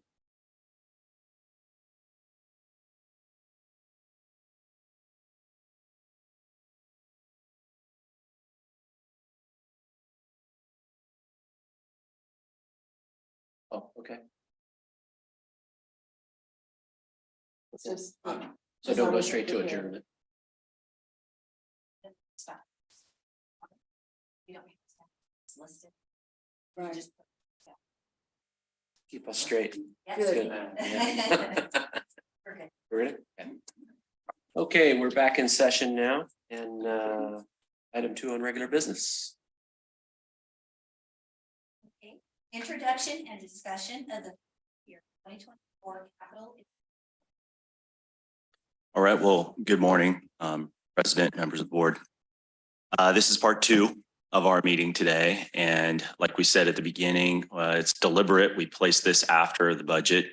The CIP is really implemented based on the district's funding, which is really a board function to adopt each year's budget. This particular year, as Steve outlined, we have $3.4 million, which is about 62% less than what we had originally proposed for fiscal year 24. I'm going to show the board what we intend, we hope, to spend that money on both water and sewer infrastructure improvements. I will say I understand and acknowledge that the board has some priorities that may need to get worked out and that these numbers may change. But right now, this is our best estimate of what things will cost and what we would like to do with the 3.4 million. The first slide I have here is really for benefit of everyone, although I know a number of you have seen this before. What is a capital improvement plan? We abbreviate it as the acronym is CIP. Unfortunately, CI is capital improvement. The P is used interchangeably with different words. Sometimes it's plan, sometimes it's program, sometimes it's project. So it gets a little confusing. Sometimes when we say CIP, we may be referring to a plan which is a document, or we may be referring to an actual project. In our case, we have a capital improvement plan. It's a 5-year document. It's updated every year about this time in conjunction with the budgeting process. And what is a CIP? I'm just right out of Wikipedia. You've heard this before, I believe, but a short range plan, usually 4 to 10 years, which identifies capital projects and equipment purchases, provides a planning schedule, and identifies options for financing the plan. Well, we don't always dive into the options for financing the plan. As we know, we go after grants, but really what it is, it's essentially a table with project names, their cost, and they plan to be implemented, phased, and then there are project information sheets at the back of the document that explain in more depth what the problem and need is and then what the work scope is. This is on our website. The current one is there, and your staff are currently working on fiscal year 25 out to fiscal year 28. What we're just showing you today is fiscal year 24. The capital projects are 50,000 or more. That's kind of the threshold that we use. So there may be various things like painting or doing maintenance projects that are less than 50,000. They don't rise level of being considered a capital improvement project. We're really focused on hard infrastructure, things that we're putting in the ground. So that's the idea here behind capital improvements. As Steve, I think might have mentioned, these get recorded as an asset and they get it depreciated. So there's all these accounting functions or finance functions associated. For your engineering department, this is our guidebook moving forward for the work for the next 12 months and beyond in terms of planning for construction. The funding sources for this, rates, right? Majority of funding, as Steve mentioned, 92% of our revenue from rates. And rates are the primary driver in the CIP, with the exception of grants, which, as I think we explained, grants aren't reflected in our CIP because they are really a pass-through. Our district receives those revenues and passes them through, so they don't show up as a cash expense here. Capacity fees, these are what are charged when someone comes in the office and wants to connect to the district. They pay a fee, capacity fee, about $8,000 on water and $6,000 in sewer. And those fees are intended to offset the cost of that the district incurred to develop that capacity for them. We get, $100,000, $200,000 a year in capacity fees. Again, these really aren't budgeted because up and down depending on the market. Public-private partnerships, these occur occasionally. I mean, the district has various contracts with, let's say, a developer who needs to build a tank to serve their proposed project, but we want the tank to be a little larger. So there's a partnership, a cost-sharing arrangement that we've participated in that help leverage the dollars that the developer is already going to spend for the benefit of our ratepayers. Developer constructed projects, those are also not budgeted. If someone comes in and says, I want to build here, and yet our closest water main is 800 feet away, it's on the developer to fund the extension of the water main to their facility and then to pay all appropriate capacity fees based on the number of housing units, let's say they're going to develop. That is frequently it's a capital improvement, but it just adds on to our maintained system. So you'll see we bring to the board on occasion variances. Saw that last time. And the choice for the board was, do we obligate this developer to extend a water main for, let's say, 2 or 3 potential connections, or do we grant a variance? And sometimes it makes more sense to grant the variance and reduce the maintenance requirements on our staff of having more water main, for example. Property taxes, I put this in here. They don't really fund CIP directly. They're already accounted for in the O&M expenses. And so the rates that Steve has computed as part of the rate study and the proposed rate increases already include those revenues as funding O&M. Loans, we have a loan for the regional wastewater treatment plant. We've had loans over the history of this district for various projects, water main extensions down to Curtis Creek Ranches, Matt Dillon Water Company. And sometimes those involve surcharges, sometimes they don't. They're very specific, project by project. We don't go out and get a big loan to do a whole suite of projects. Usually the best place to get a loan is through USDA or through California State Revolving Fund. And both of those are project specific. They want to know what problem you're addressing. They want to know what the solution is, and they want to know who the benefactors are, and that you have the ability to maintain the project afterwards. And then the last one is grants.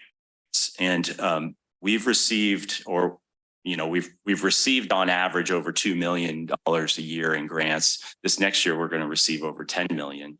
And I think Abby had mentioned we're working very diligently to apply for grants with Emily in her shop, and then the engineering department. And we have 30+ million of grant projects that we're seeking grants for, not including Sierra Pines. Sierra Pines is a $52 million project. So there's a lot of applications out there. We don't budget it until they actually become funding agreements that this board executes. Typically, about 30% of our district budget goes to CIP, just rough numbers, trying to make it kind of simple. And whatever is left over after the O&M budgeting is what's available for CIP. In terms of how much of the budget goes to CIP? Well, I'm just using big, broad, so don't take this as the exact number, but what you saw in Steve's presentation was that the district has a budget of about 25 million, or call it 24 million. It was 24 point something. Our CIP, the one, is the fiscal year 23 through 27, the current CIP we're operating under has an average investment in water and sewer of about 8 million. So 8 divided by 24, or about 30 cents on the dollar goes back into capital improvements.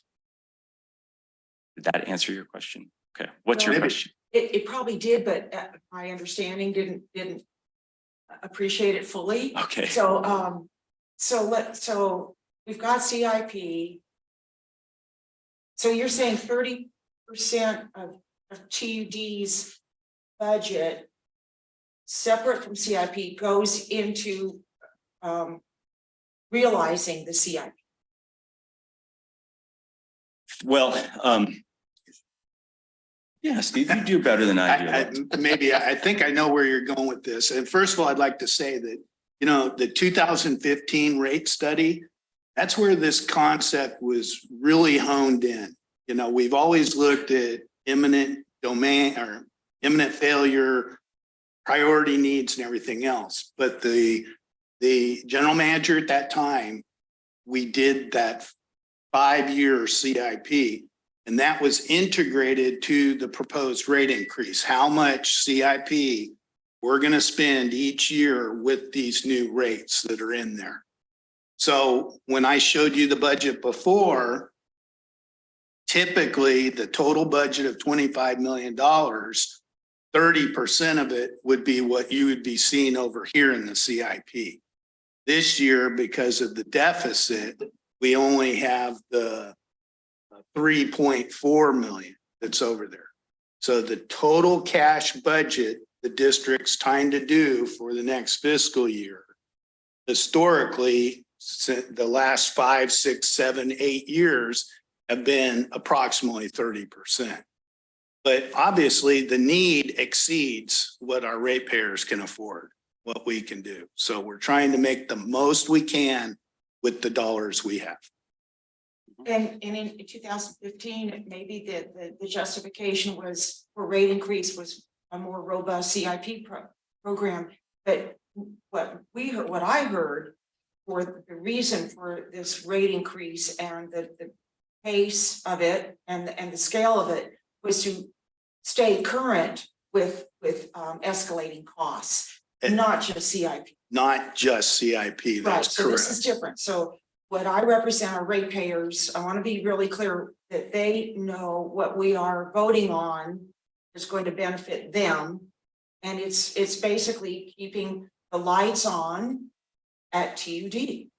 But it does include the CIP because we can't keep the lights on without doing the CIP. It's going to cost a lot more later. So all those earlier presentations you received and the notice that went out to the ratepayers spells out it's for operations, it's for CIP, it's for all of those things, debt service and that. So I think that 2015 did include operations as well, but there was a real emphasis at that time how behind we were on CIP and the number of projects we wanted to do. And we really did invest, I forget, $35–40 million over those 5 years. It was a direct result of those rate increases. But this year's rate increase is both, not just operational. A significant part of it is the inflation and increased in cost. But that's the struggle for this next 1 year. And we're continuing to work on the 5-year CIP. The one we have right now goes through 2024. So this is what we're saying we have available. Did that answer your question? Or help? Yeah, and so the 30%, which may be a confusing number, I'll just say this year it's 14%. So it's just a significant reduction. I think CIP frequently, when I say CIP, I mean capital improvement projects. They aren't seen necessarily as essential a lot of times, like keeping the lights on. That's an immediate need. The CIP is like a slow growing cancer. You don't realize the need until after your infrastructure fails. So I feel that it's equally as necessary as many other expenses on the operating side, but you don't feel the pain. It's easy to kick the can down the road. However, inflation this year in construction over the last 12 months was 6.89% in construction. So it's even more. And when you're talking about projects that cost millions of dollars, the 6.89% really eats in to your capital budget just as much as it would on the operating side.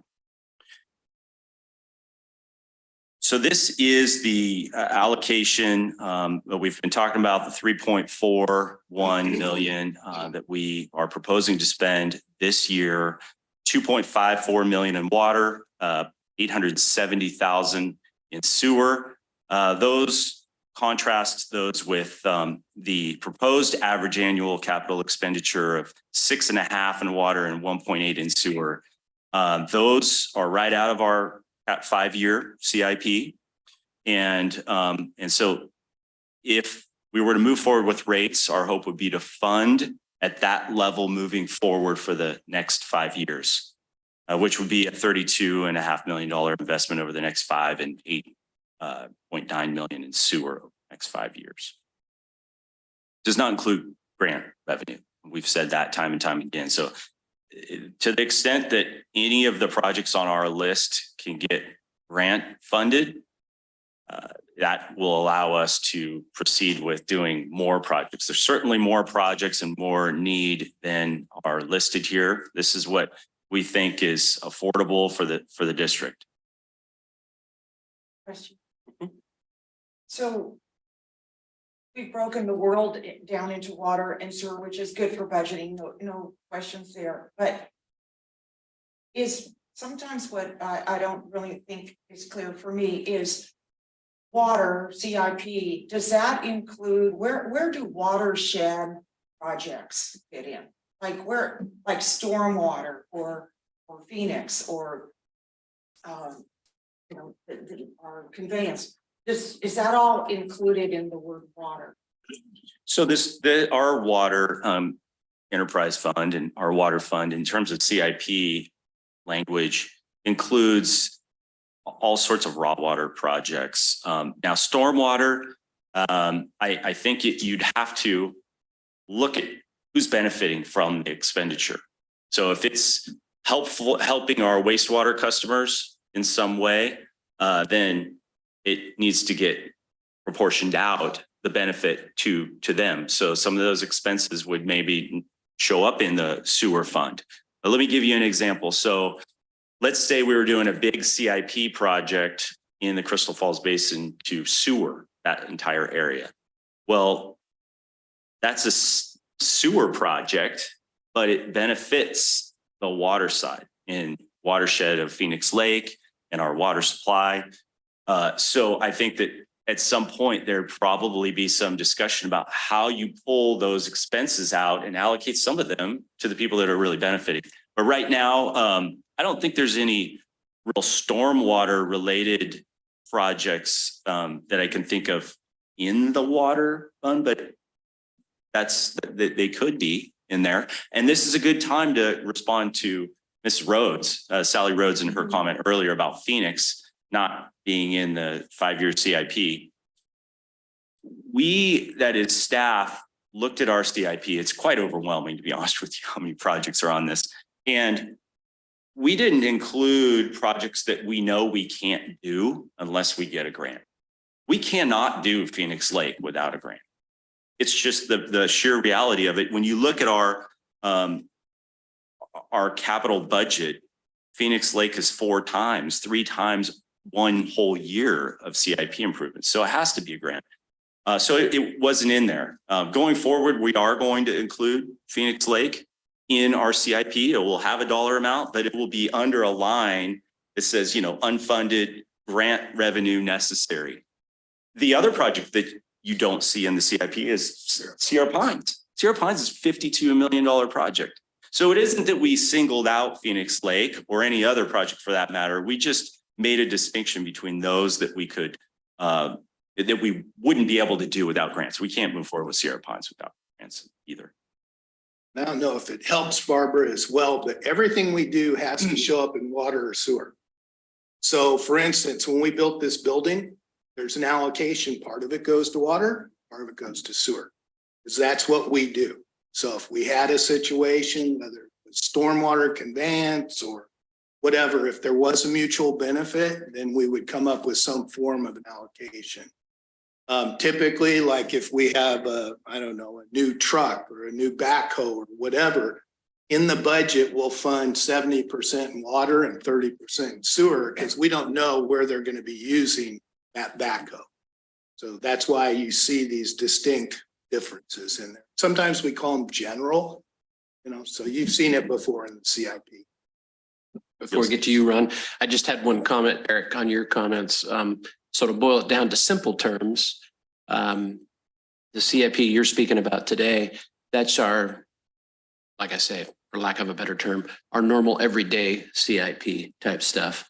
And the Sierra Pines, the Phoenix Lake, those are our long-term goals, long-term CIP goals, correct? Is that, That's am kind I of a close? good way of thinking about it. Yes. And a lot of those bigger projects that aren't reflected in our everyday CIP, as you're describing, they require financing. They require the district to have some form of reserves. We would not be able to do our wastewater project without having reserves. And so, yeah, this is our year to year. We pay as we go. You hear Steve say that is we budget on a year to year basis. And unfortunately, our fiscal year ends June 30th, right in the middle of construction season. So you're frequently going to see these projects carry over, for lack of a better term. They're going to have to be budgeted through multiple fiscal years in order to finish. And you're going to see that when I show you just the very few projects that we have on the docket for this year. Director Ringen had a question too. So for staff members, how is that split between water and sewer also? So for the budget purposes, Yeah. for both budget and CIP, I mean, essentially, we go through every department. So all the employees who are in raw, they're 100% going to water. All the employees who are in sewer treatment, 100% sewer. Once you get into construction maintenance, we're basically going to budget for that whole department, not knowing what they're going to work on. But as far as coming up with the budgeted amounts, we allocate those as well. General admin, general manager's office, finance, customer service. Each one of those, it depends on the position. And then it's either allocated between water and sewer or it's dedicated. Yeah, that's what, okay, you answered my question on that. And I don't want to take us off into the weeds, but I'm just going to bring this up. For the projects like Phoenix Lake, which are CIP projects, but they're not to be done until we get grant funding. How in the world, I mean, we should be standing on the gas trying to get some grant money for that before those permits and all expire. And the clock's ticking. So like I said, I don't want to get us off on another discussion that's not on the agenda, but it worries me that it'll show up on the CIP, but as something that's not really going to get done until there's some money. There is a lot of work going on behind the scenes. I'm happy to, I don't want to belabor things. I mean, people get glossy eyed sometimes when engineers are talking, like maybe even right now, but especially when we go way down into all the things we're doing. Trust me, there is a lot of work. Emily's done, Cindy's done in regards to Phoenix Lake and that we're actively working on. When I say actively, I mean every week, sometimes multiple times a week. And it may be such a priority that it would be, why aren't they on a daily? And it only is because we have so many other projects that we're also trying to get grant funding for. But I totally agree with you. You can't get there from here if you aren't making steady progress. And we're trying, but that's the challenge that we have. Okay, thank you. Dr. Boatright. Eric, you'd mentioned Sierra Pines. Tuolumne Utilities District's looking at near in the future, 2 water treatment plants, Sierra Pines plus Sonora. But you said we couldn't afford to take on a loan for that. It seems to me that, you know, in this overall discussion on how do we spend dollars to save dollars, we got multiple water treatment plants that are in need of millions of dollars of upgrades. If we don't build Sierra Pines, as far as taking the, so how is that justified? Where does that pencil out?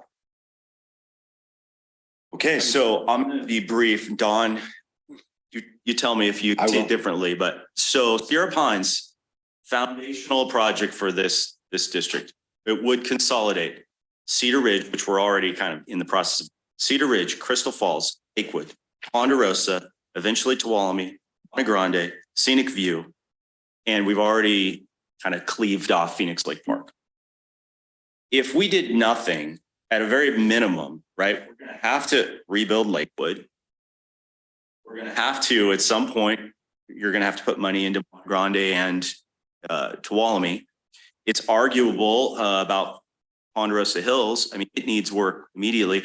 So to your point, if you compare all of the costs, what the TW saw, all the costs of rebuilding each individual facility at its current place versus consolidating, it shows that consolidation is the best path forward. In terms of in the future, we still have Sonora. Sierra Pines won't consolidate Sonora. This district is working internally to make sure that facility will yield us, you know, another 10, 15 years of life, so that in a perfect world, the board adopts rates that are sufficient to fund capital, including financing, maybe a portion of Sierra Pines, maybe. And then 15 years later, this board, not exact board, but the board adopted purchase of some land. We're now ready to embark on building a new Sonora water treatment plant. So we are looking long-term, but it requires the rates be up enough so we can even qualify for some of the loans that we'll need. We're not going to get 52 million in grant for Sierra Pines. If we don't, the regional board does not really like to do grants to replace individual facilities. They love consolidation. They understand why it's important. If we were to go in with a grant application to just rebuild Ponderosa, they would ask, why aren't you consolidating? So that's the direction we've poured all of our efforts into. And we're hopeful by the end of this, you know, fiscal year for the state, we're going to get some indication of if we're going to get grant funding for Sierra Pine. See. Or just a portion of it, or? Good question. We asked for everything. I don't think we'll get all of it. I think they'll have to be a loan component, and we can go to USDA and try to funding for it that way as well. Yeah, I just don't want to spend dollars on something that's going to get kicked by the roadside later. And they can ultimately save money by not having to go there, not having to operate it. Thank you. Eric. Okay, so here's just like Steve's pie graph. This is just to show the board where we propose making this investment in $2.5 million on the water fund side, supply 3%, treatment 14%, by and large its distribution. And part of that is, this isn't by design, it's just the way in which the project schedule worked out. If you look on the right-hand side, these are the projects that make up that $2.5 million. And quite honestly, most of them are already in progress. The board is already in some form of action on these. There really isn't a lot of options moving forward here. I mean, zone 4 tank and pump stations, we already have contract with the Resource Development Corporation. And so we're under contract. They're going to build that tank this summer and fall. Ridgewood transmission main, the board just executed a contract and then a change order with Moyle Excavation, and that work's ongoing. The portion you see there, the 564, is an estimate of how much of the project will fall into next fiscal year. It's a bit of a guess at how quickly he's working, but that's how we have to budget because the fiscal year falls right in the middle of construction season.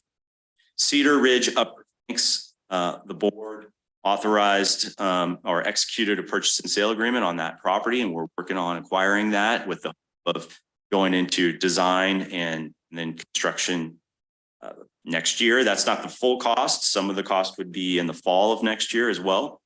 Sonora Water Treatment Plant improvements. Our crews have done a great job and done most of the work there, but we're currently upgrading the electrical service. And this is an estimate of the remaining work to finish that work later this summer, but in fiscal year 24.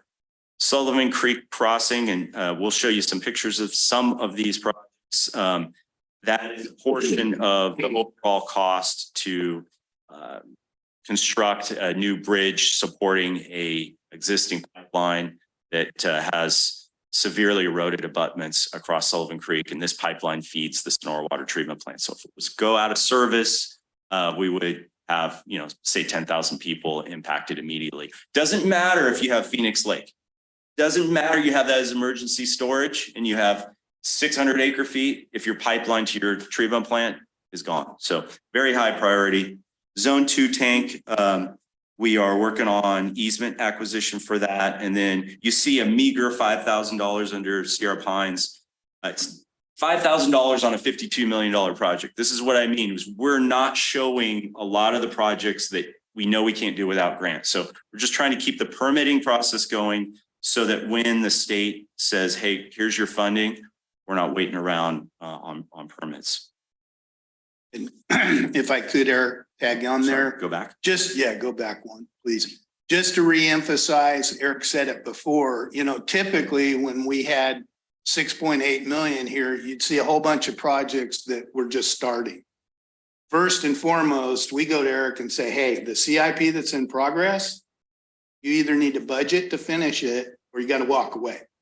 And so when you look up here, why are you doing zone 4? Well, because that was this year's, we're already in there. This is what it's going to take. So, just want to reemphasize that this isn't like pick and choose here. These are looking at the ones we've already started and we are going to finish. And just it won't get finished by June 3rd. So I'm just going to stop at any time. I'm going to go a little quicker here. Zone 4 tank. This is the project. The board's already heard about this, but this is the largest on the water fund schedule for next year. And the overall cost is 1.37 million. We're going to incur about 365,000 this year, and then the remainder will be after. We hope to have that tank online, earlier, but the pump station component of it by spring 2024. Director Ringen's got a question. Oh, I'm sorry. Does that amount also include the taking down of that tank that's in the picture and the pump station there? Yes, it does. That work likely, the tank won't, but the pump station can be done by our crews. So that helps offset costs. It doesn't include the Miwok intertie. There was an intertie we were going to construct. So that's something we'll probably have our crews do at some point here. Be nice to get rid of that thing. Dr. Balin? Yes, and so where does this, I noticed on the previous graph, the biggest expenditure, 83% or something like that, was distribution. Yeah, distribution, thank you. So this is a good sized project. Where does that fit in? Blue, the orange, or the green?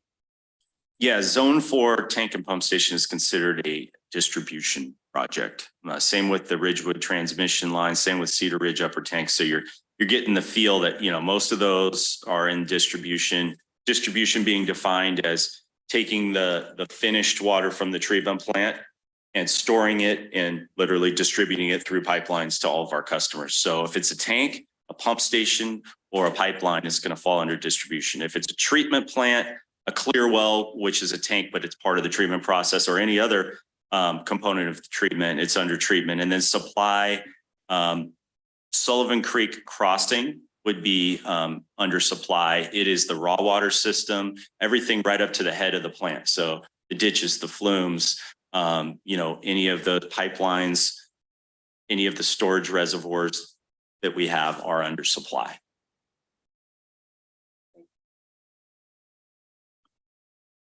Same story with Cedar Ridge. Is these tanks are in very poor condition. We have an executed purchase and sale agreement to acquire some land adjacent to these, which would allow us to build one new tank that has the combined volume of these two. So we'd have a new one. And then we would, in our capital improvement plan, you would see some years out the construction of a second. So we would end up having two tanks at this new site that would be serviceable and would have adequate space around. You can see how close these are together. And this is important because as we consolidate Cedar Ridge, we're giving up some of the storage there. And these tanks will serve as the primary storage for all of Cedar Ridge. We're hoping to be in construction in spring if we were to get the land spring next year. Here's what I described as Sullivan Creek Crossing. It's 24-inch steel pipe crossing Sullivan Creek. There's a picture. You can see the very bottom. I don't know if my pointer doesn't work, but you can see that abutment is pretty severely eroded. It's like that on both sides.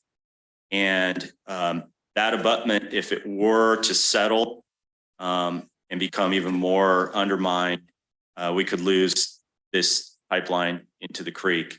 The proposed plan is first to acquire the easements to remove some 100-foot high ponderosa pond right next to this. We don't want to invest it in a bunch of infrastructure and then have some big trees fall down and take it out. So the 60,000 is to help us with that. The overall goal is to construct a new bridge to support this. And that price tag is about $720,000. The reason these numbers are $726,925 is because we had a base cost estimate in a base year, which was fiscal year 23, and then we applied 3% inflation. So you get a strange number. Sewer. Director Balin had a number. Sorry. Yes. Yeah, so I really want to understand how you break down CIP costs for the project, for the budget, for the replacement of all this. So typically we're going to have an in-house redesign, a design. So that staff time, that doesn't come out of this yet. So yeah, when I say 60,000, let's try to make this a basic. When I say 60,000 to get the easement to remove these trees in this next fiscal year, there's a lot of time spent by Gadiel. This is Gadiel's project to coordinate, and Tony and Elizabeth, but to coordinate with property owners, to have survey work done, to have easements described, to have them executed, to do a design and to coordinate with the tree removal, to issue the contract request for proposals to remove the trees. All of that is not included in 60,000. That's included in the labor cost Steve presented before. However, everyone in engineering, every 2 weeks on their time card, they have a project that they bill their time to. So Gadiel may have spent 15 hours on this particular project last week. Steve still tracks that. So at the end of the day, when the project's done, it may be more than 726,000. It's 726,000 plus our labor cost. Is that clear now? Yeah, this is what helps me understand where the repair dollar is going. So why trees, or why, so having a subset of all staff's time related to this project. And that the management code thing, I really understand that and I appreciate that. But from my point of view, to replace this and I meet somebody in the grocery store, I'm able to say, well, we had to have Fish and Wildlife look at this because this is a riparian corridor habitat. We had to look at, how to size this to a huge atmospheric river flood event. And it's not just 60,000.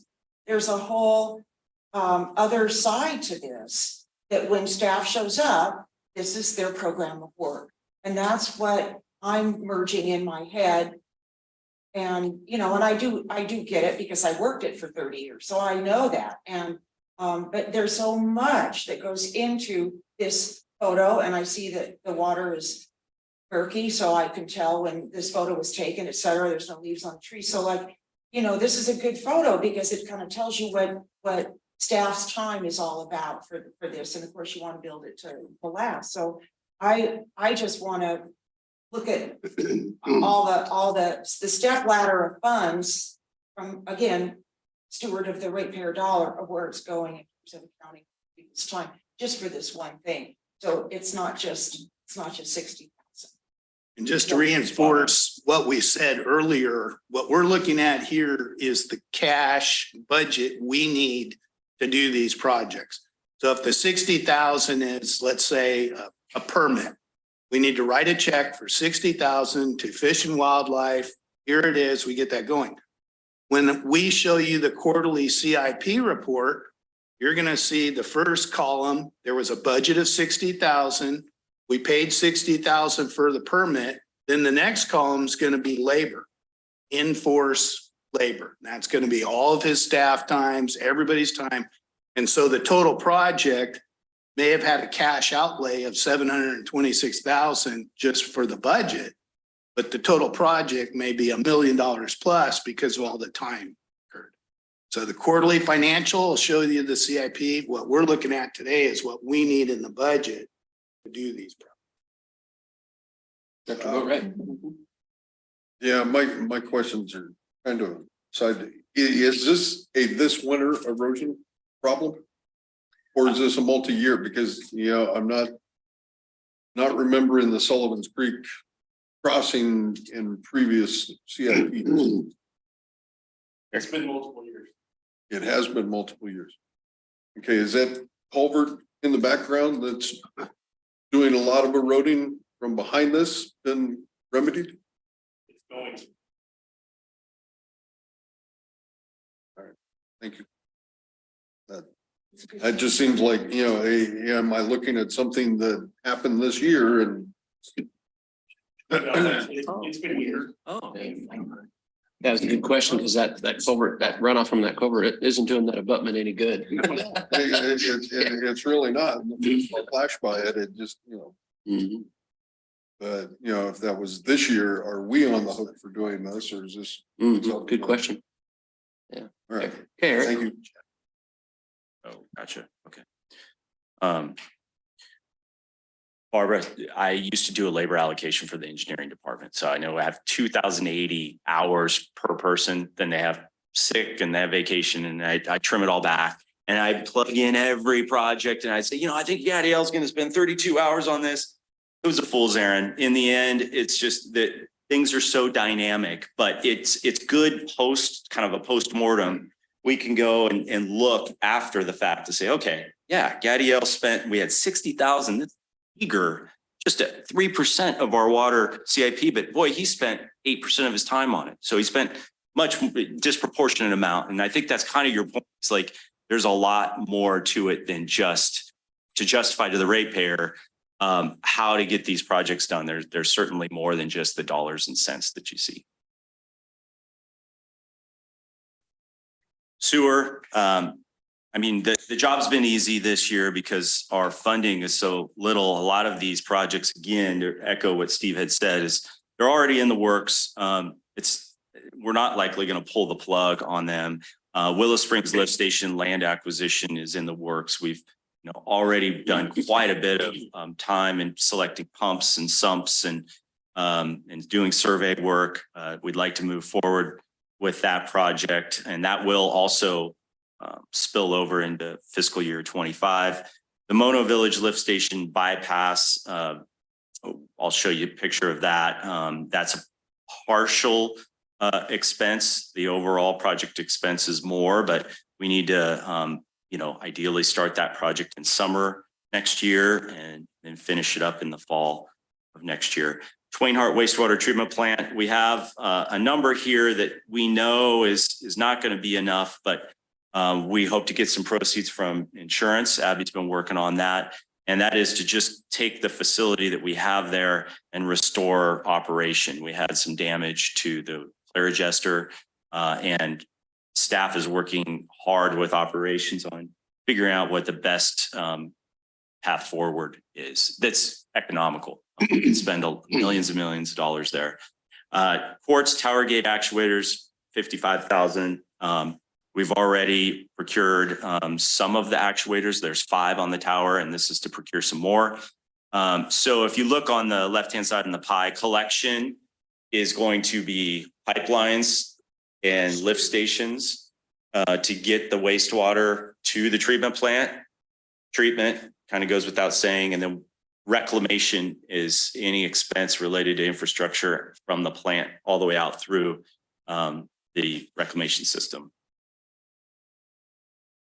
And you didn't see the regional wastewater treatment plant on there, the largest capital project that we have. And we have one staff person almost dedicated exclusively to that because, again, it's grant and loan. It's not a cash expense. The debt service on the loan is expressed in Steve's operating budget. So it's not in the CIP.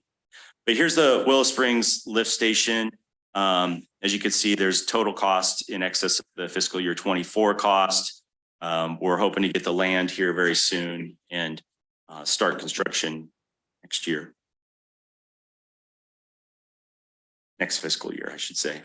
This is the Mono Village lift station. If you've driven up Mono Way, as you're going up towards where Sears used to be, this is on the right-hand side. That's what it looks like.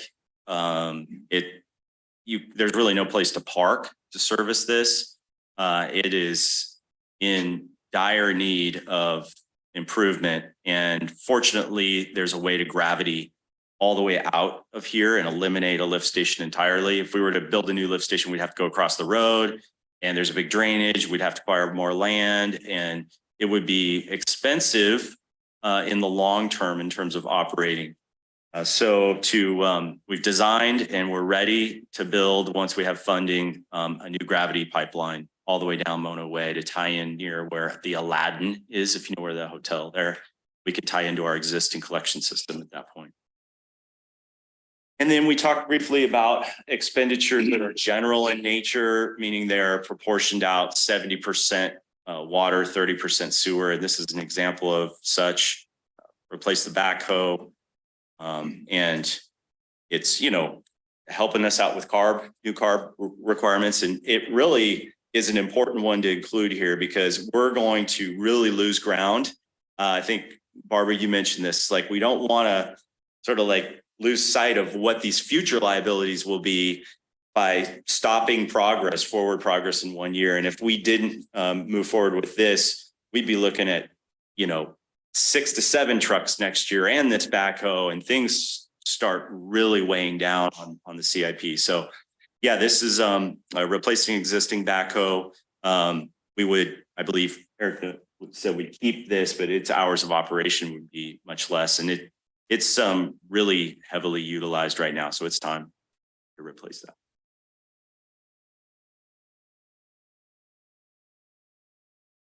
Okay, discussion. Any other questions for Eric? Barbara? I know it's getting close to lunch, but I just want to say how much I value this discussion. And I think a lot of times we self-censor ourselves by saying, oh, I don't want to share too much or get into weeds, or I was hoping not to share this. But I think the board is really interested in how we spend the money, and the public is interested. And it's just not just CIP. It's not just stuff. It's people. It's people every day that go to work and they go, what's a priority today? And I know that shifts, and I appreciate your postmortem trying to break down what the real cost is, versus what you plug in at the beginning of the year for individual programs of work for individual people. Because everybody stays busy. Sometimes they don't know what they're going to do. They get called off and and help somewhere else. But I do think in the interest of the CIP discussion, that we also need to show somewhere the other program of work. Okay, I think we've got actually 3 programs of work. We've got the CIP that also you plug in human beings into that for their staff time. Then we have our grant programs, which are always on the lookout and always involve multiple employees, you know, casting the net and looking, and that would be Sierra Pines and Phoenix Lake. And those are not portrayed in our CIP, but I believe they need to be portrayed somewhere, because, and I'll just be blunt, but in the past, we've had a general manager that has said, well, it's not on the CIP, pointing to the wall and saying, you know, well, you voted for it up there, so now you want something else. And I think that we all need to play by the same rules, which is the Mueller project wasn't on the CIP, but that came up. That's really important. Okay, so what are we using the CIP for? Okay, it's we buy stuff so that we can go repair stuff.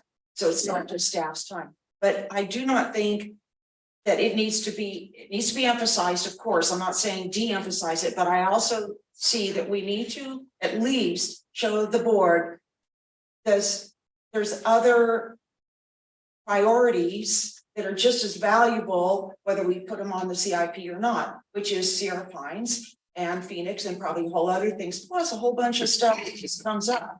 And here it is. And get out from under, well, you know, we didn't plan for this, you know, you come forward the board, but we need this because of this came up. And where can we show Sierra Pines, and where can we show Phoenix Lake, and where can we show all the effort that's going into seeking grants, that accountability? Like, I would like that along with the CIP. I think the CIP as a standalone doesn't really tell me or the ratepayer anything. I mean, it tells a lot, okay, don't get me wrong, but in terms of how you budget our program of work for the employees, and also the grant breakdown, something that is accompanies the CIP. You know, we obviously have public that have concerns, and rightfully so. We think if it's not on the CIP, the board shouldn't make a peep about it. And that's wrong thinking, I think. So anyway, I've made my point. I think some of those things that you are working on, you're spending a lot of time on, need to be shown here somewhere other than a CIP. That's a good, thank you. Sometimes I feel like if we go into that detail, it's just too much, but for the ratepayer, they probably do need to know that. For example, $5,000 is what we have for Sierra Pines permitting next year. I probably spend 20% of my time on Sierra Pines, you know, 20% of my time. And I don't have any other staff really involved in that. Until there's money, then everybody's going to be on board. But yeah, there's a lot to demonstrate to the public that we're spending time on other, you know, areas of work than just what they see. CIP. Can I say something else? Sure. Another reason that's really valuable, and I know I asked you how much of your time is spent as an engineer on something you didn't go to school for, but you've really learned, is in environmental compliance. Okay. The breakdown of the program of work and what you do is really important, and it's really valuable to me to see how much and why is that valuable, to account how much you really spent time doing environmental compliance or working with fish and wildlife, is to look at how we begin to retool TUD's employee workforce in the future. That's really valuable data. Let's say you're an engineer, but you're spending, you know, 60% of your time, you know, on wetlands management. You know, we need to know that, or Sierra Pine. So at any rate, it just seems like there's a real program of work going on, and then we have CIP. And so I really value what you do, and which all employees do, how much they spend time doing stuff. It's just that I want that a little more married up in the CIP for what what I need. Otherwise, we approve a CIP. We don't know all those other hidden things that we're actually approving. Yeah, that's a good point, Barbara. I tend to agree because this whole conversation we've had with Eric has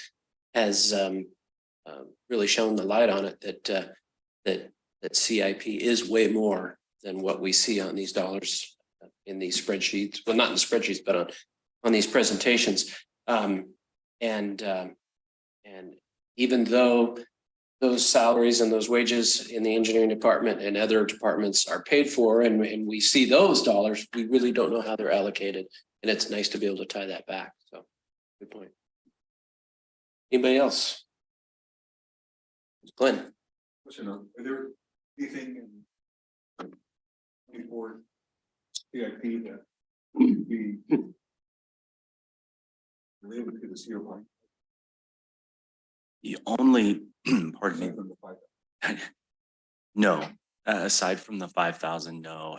And that's really deliberate. We're just hoping that the state will provide this board a funding agreement and that you will have an actual decision to make based on moving forward with a grant. And also we're working with USDA. And so, you know, we just couldn't afford to put a bogey in there to continue work on Sierra Pines. Now, farther out, a few years out, we do start to show some investment in phasing in Sierra Pines, say $3 million, $4 million at a time to build a tank on the site. It's a really inefficient way to develop it. But if we do not get grant funding, I think that the board will have to make a decision on future budgets on if it wants to invest a couple $1 million to at least start building pipelines, start building tanks, and the reservoir out there. And then we'll yield some benefit to those immediately. But the end game is to have 50 million, 52 million to do it all at one time. And then to be able to consolidate all those treatment facilities that we listed and start yielding those operational savings immediately. Otherwise, we have other capital liabilities. Are we making any investments this coming year that Sierra Pines would duplicate?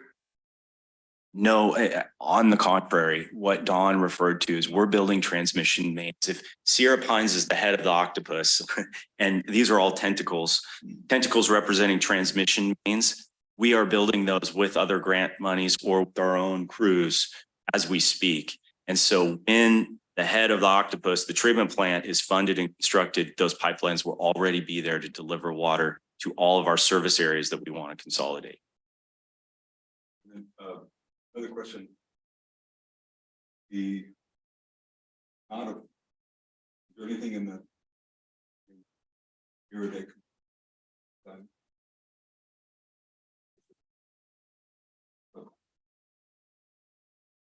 For Sierra Pines. Or just in general, anything in the CIP budget that we could utilize in-house workforce? Absolutely. Yeah, I didn't identify those, but our CIP does identify those. For instance, for tank, we have a contract for a tank erector, but our crews are doing all the site work, all the grading, all the underground piping. They're going to build the pump station. So we have a hybrid approach there. Ridgewood pipeline, our crews are doing upper Ridgewood as right now. And then we have a contractor doing the lower portion in the higher traffic areas. A lot of these projects, we separate out, tease out the most efficient work tasks for our crews. And then the things that have maybe more risk, more liability, or more technical, we may have an outside contractor do that. Ideally, we'd have our crews do as much as we possibly can, but there's just more, work than there is staff. Good. Barbara?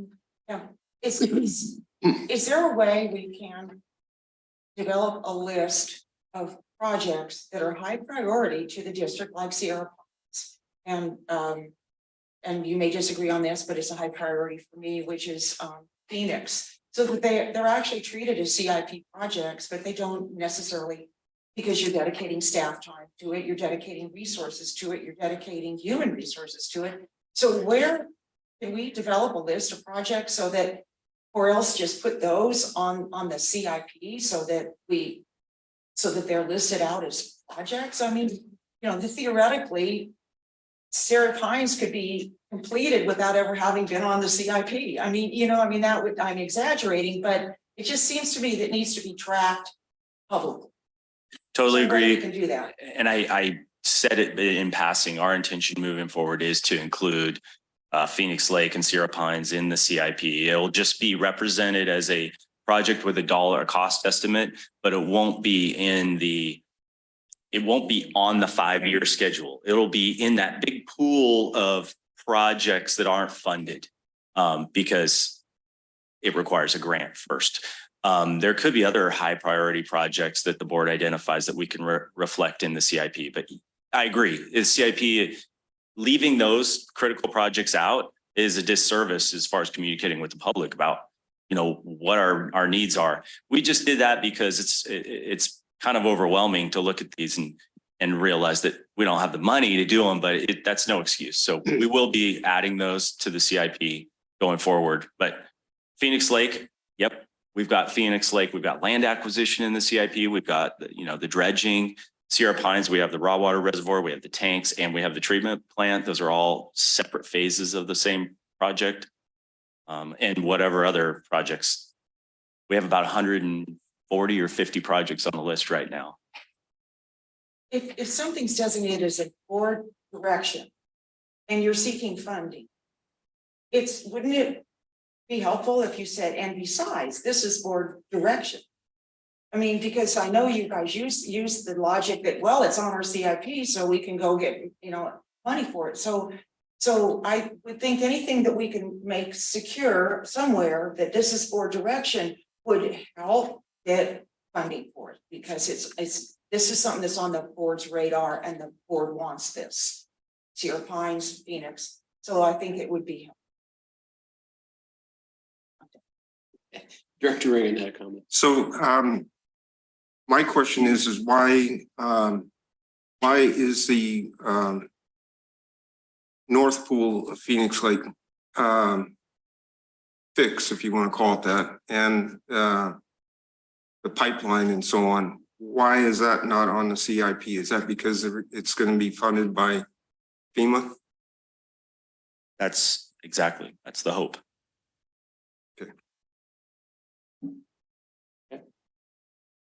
But quite a bit of staff time, again, behind the scenes is being worked on today and yesterday and just about every day on that topic. A lot of work's being done by staff to get there, but we just haven't seen the funding yet from FEMA. And will that be paid for through that FEMA funds? Some labor can be recuperated through the FEMA, some, right, Abby? Yes, the labor that's spent working on the actual grants and staff time working with the FEMA representative. In fact, we've got FEMA coming tomorrow. They come on a weekly basis to meet with us on that.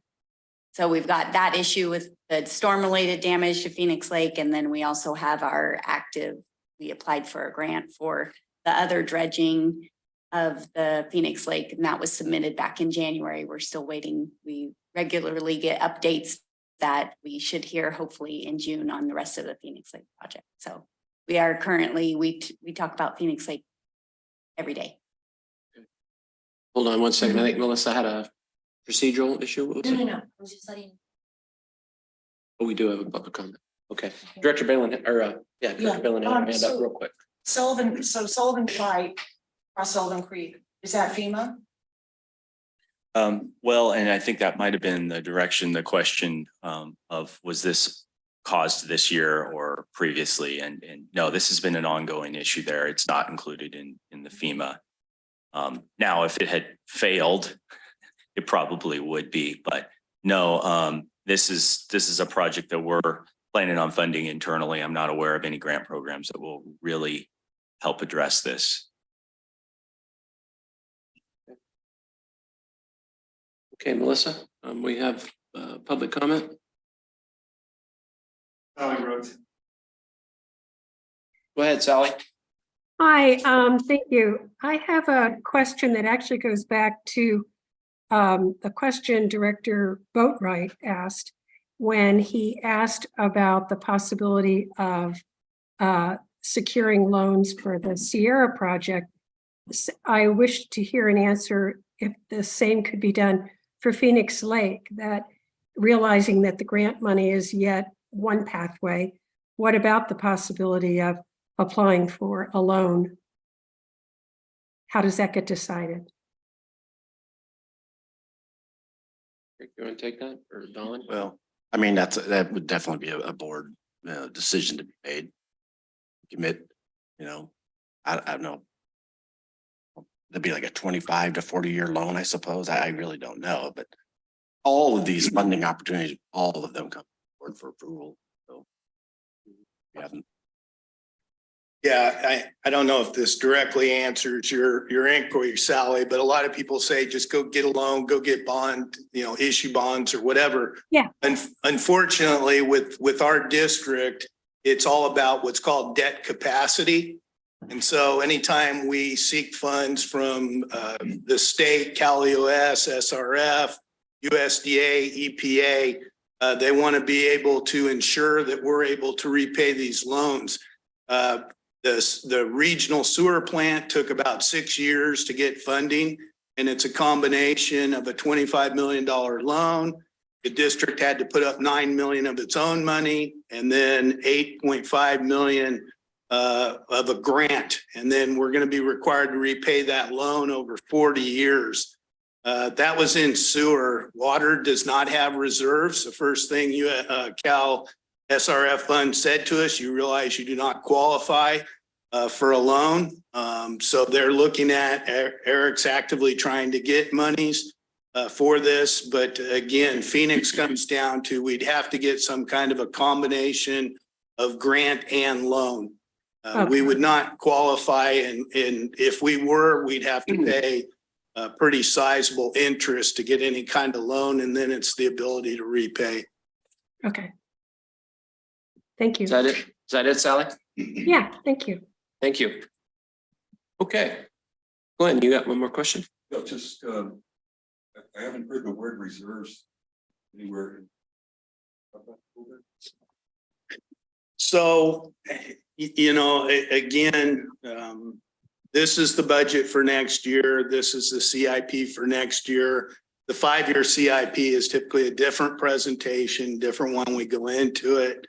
One of the things we talked about in the cost of services study, the rate study, the proposed increase, a number of years back, the board adopted a reserve policy.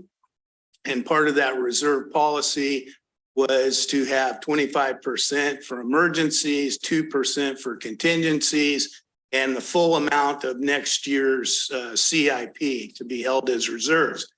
Reserves policies are nice when you have reserves. Unfortunately, at the time there, we don't have water reserves. Prior boards made decisions that rather than raise rates, they spent reserves and done that.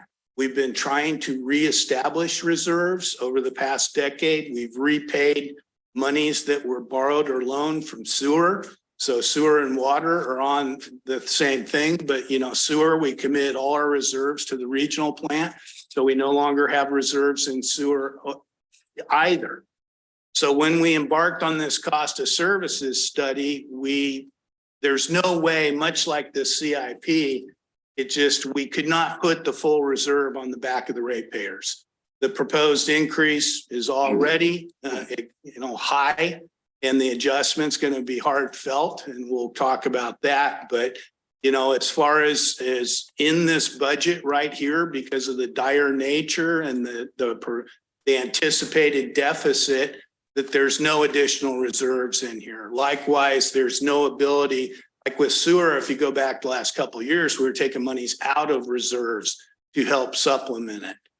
So the same case here. Now, going forward, some of the things, if we get grants, we're able to leverage our force account, that goes to our reserves, and that helps us out there.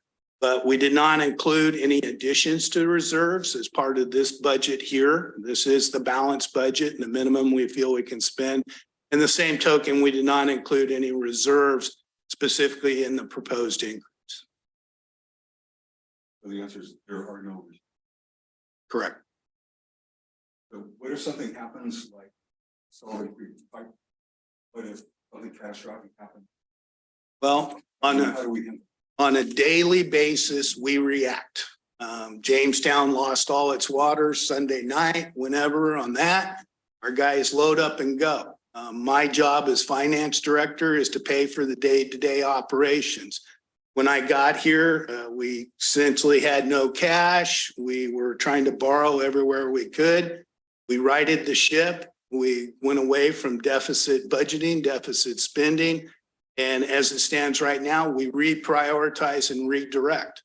We've had sizable events in the past, be it the flumes, be it, whatever in here. And always it's how best to redirect. It's like ideally we wouldn't have a $3.4 million capital budget, but if that's what it takes to get through and financially do it, we will do it. We do have cash in the bank, but the difference is that's restricted cash. So that doesn't count towards a reserve. That doesn't count to just don't do a rate increase, just spend reserves or just go borrow money and pony up reserves. We need to reestablish our reserves, but on a prudent basis, not all catch up in 1 year or whatever else. But, we experience those things on a daily basis and we just have to reprioritize and make the best of what we've done. And for the past 10 years, we have not deficit spent. We've made progress towards our cash and investments, and we've put a tremendous amount of infrastructure in, and it's needed. I'll just say, Director Jacobs, like, for instance, let's say the Sullivan Creek pipeline just went out and it was going to be $400,000. So the Cedar Ridge upper tanks, which you saw on your capital schedule, the only thing we're obligated to do right there now is to purchase the land for about $30,000. So I think, there'd be discussions. Well, do we just take the money that we had allocated for that and we have to spend it on this pipeline? So there are, the capital is usually what takes the hit. And if we don't have signed contracts and obligations, then that money sometimes gets reallocated or redirected. A brief question regarding You bet. reserves. Did we have reserve to qualify for the USDA grant for Sierra Pines, do we not? Not for Sierra Pines. This was for the regional sewer. Yes, thank you for the Yes. regional. So we did have a Sewer chunk of fund. reserve that made us look loan worthy. Essentially, what took place with the sewer is decades ago, when the rate increase was implemented, the board at that time set up the rate increase with a dozen different categories. This dollar was for this dollar was for that, this dollar is this. Not the ideal way to do it, but that's what was done for a number of years. And so the auditors and myself, when we came in, technically all those funds that were collected for the purpose of capital improvements were required to be reserved, even though they weren't legally restricted. So that's how we came up with the 8.9 million that was in reserves. But for us to get it, we had to match those funds to get that grant. That's what USDA wanted. And so we were able to do it. But if you look at the most recent audit, it's the first year that sewer now is basically in a negative, unrestricted equity fund position because of that. But it did get us the regional plant and that loan there. But as far as Sierra Pines goes, we don't have those reserves available. Now, that's not to say we can't leverage something. If they were to give us a 0 to low interest loan, you still have to pay it back. A lot of people think if I just issue bonds, then it's all good and said, but you got to pay back bonds. And we're committed for 40 years to repay this. So water is going to be the same way. But if we can get lower interest, longer term loans, which the state has gone to as well, and then some combination with some of these grant opportunities, we could leverage it to potentially get another loan that we could be able to do it. But we still have existing loans and they have their own covenants and restrictions as well. So we're paying off the loans as fast as we can. Yeah, that sewer fund, that it served its purpose. Mhm. That's what it was for. And it was there when we needed it. And we're working to restore that both in sewer as well as water as well. Correct. Director Ringen? So I know that capacity fees cannot be spent on day-to-day, even though they were for a number of years. But what Where do those fit in? Because those are restricted too. Correct. And there's big distinction when I mentioned the word earlier, legally restricted. So if we have a brand new connection, we have our capacity fees. Most of those fees we collect are legally restricted and can only be spent on improvements to the system for the purposes of capacity. So when we take those in, those come in, they're technically not reserved. Reserved to be at lower level. Restricted is don't touch, don't spend. You can't do anything with these. Those will show up on the audit financial statement as restricted cash, restricted funds. Then the next level will be if we have any excess, we're going to reserve this according to our reserve policy. And those aren't legally restricted, but like you said, we don't include capacity in the CIP because when we collect those, they're restricted to go just for CIP, but we don't know exactly what it will be. Not every project's going to require a new tank, but eventually it is going to. But as we collect it, but in the big scheme of things, like Eric said, our capacity fees are so small in the amount of new connections we have average in year, and even the bigger developments, the amount of fees were collected. But we bring those in, we restrict those, and those are going to be dedicated to these CIP projects. Director Boatright. The previous board action that adopted the not restricted, but reserved funds or reserves in wastewater. Is that still going on? No, in 2015, there were two major radical changes. One specifically with sewer rates and fees. And the second one was the water rates based on class of customers.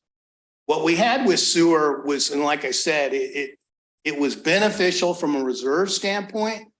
The issue and problem was the way it was so restrictive, and what they did it prevented us from utilizing those funds. Sewer didn't have sufficient rate revenues to make improvements to the septic haulers facility or make improvements to the ports or reclamation district. And so what we went to is a flat rate, $51 a month right now for sewer operations. And then it's up to the board and internally here to prioritize where we spend that 51.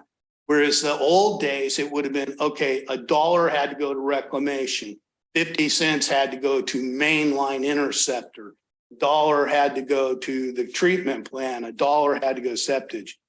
It was an accounting nightmare, and really our hands were tied where we could spend it and how we could spend it. We still have some restricted funds related to that that'll be gobbled up by regional here. But in 2015, the feeling was it was much better to have one rate and then be up to us where best to it. Some of the stuff just didn't even exist anymore. And so we weren't able to spend it or put it to somewhere there. So, this idea of the reserve, again, it comes down to it, you can only spend it for what you say it's for. So if we go out and we say we're collecting $1, for Mona Vista lift station or whatever else, that's it. That dollar is there forever, as long as you collect it and you cannot spend anything else. Whereas we were looking at sewer, wastewater in its entirety had so many needs and everything else that we really should be collecting the rate to cover all operations, and then we can allocate it as we go forward. And we can establish reserves. Going forward, once we establish our reserves where we're at, then the board might say, hey, instead of doing this rate increase, let's take 5 million out of reserves to fund this year's CIP or whatever. But until we get to that point, we really can't. Then, so it was, basically the board readopted the funding policy.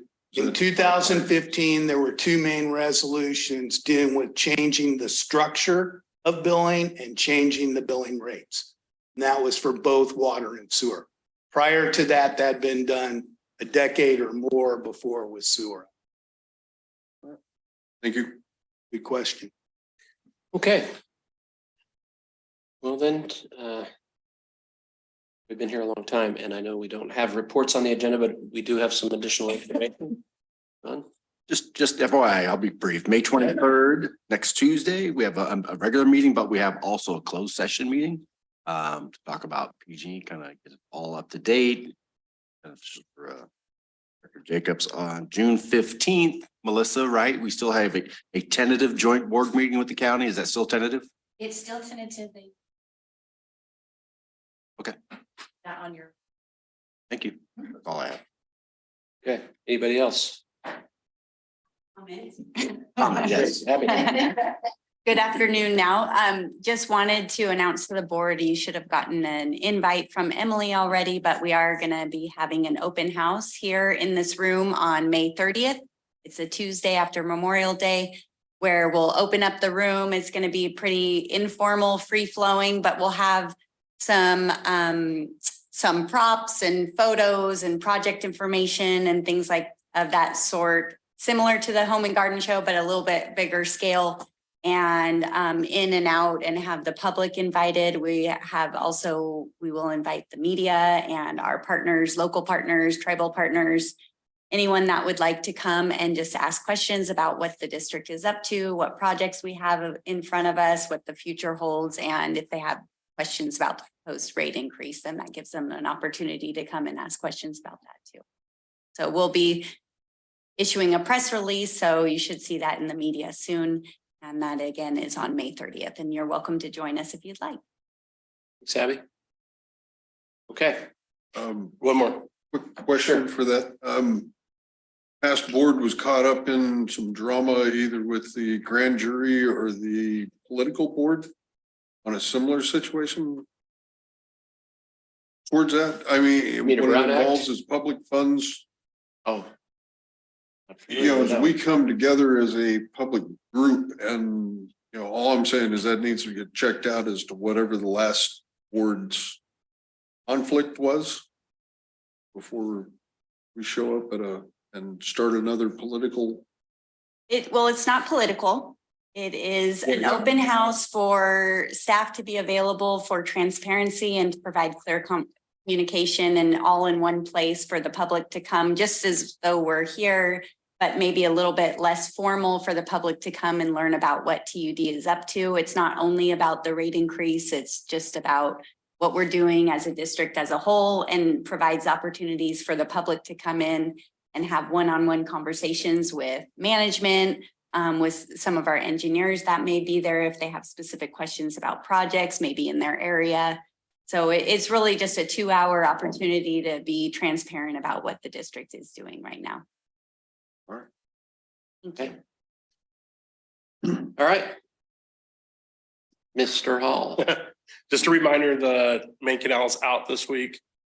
So we're on storage in the upper systems. Phoenix Lake's full, so we're good down below that, but a little bit concerned with the temperatures we're seeing this week.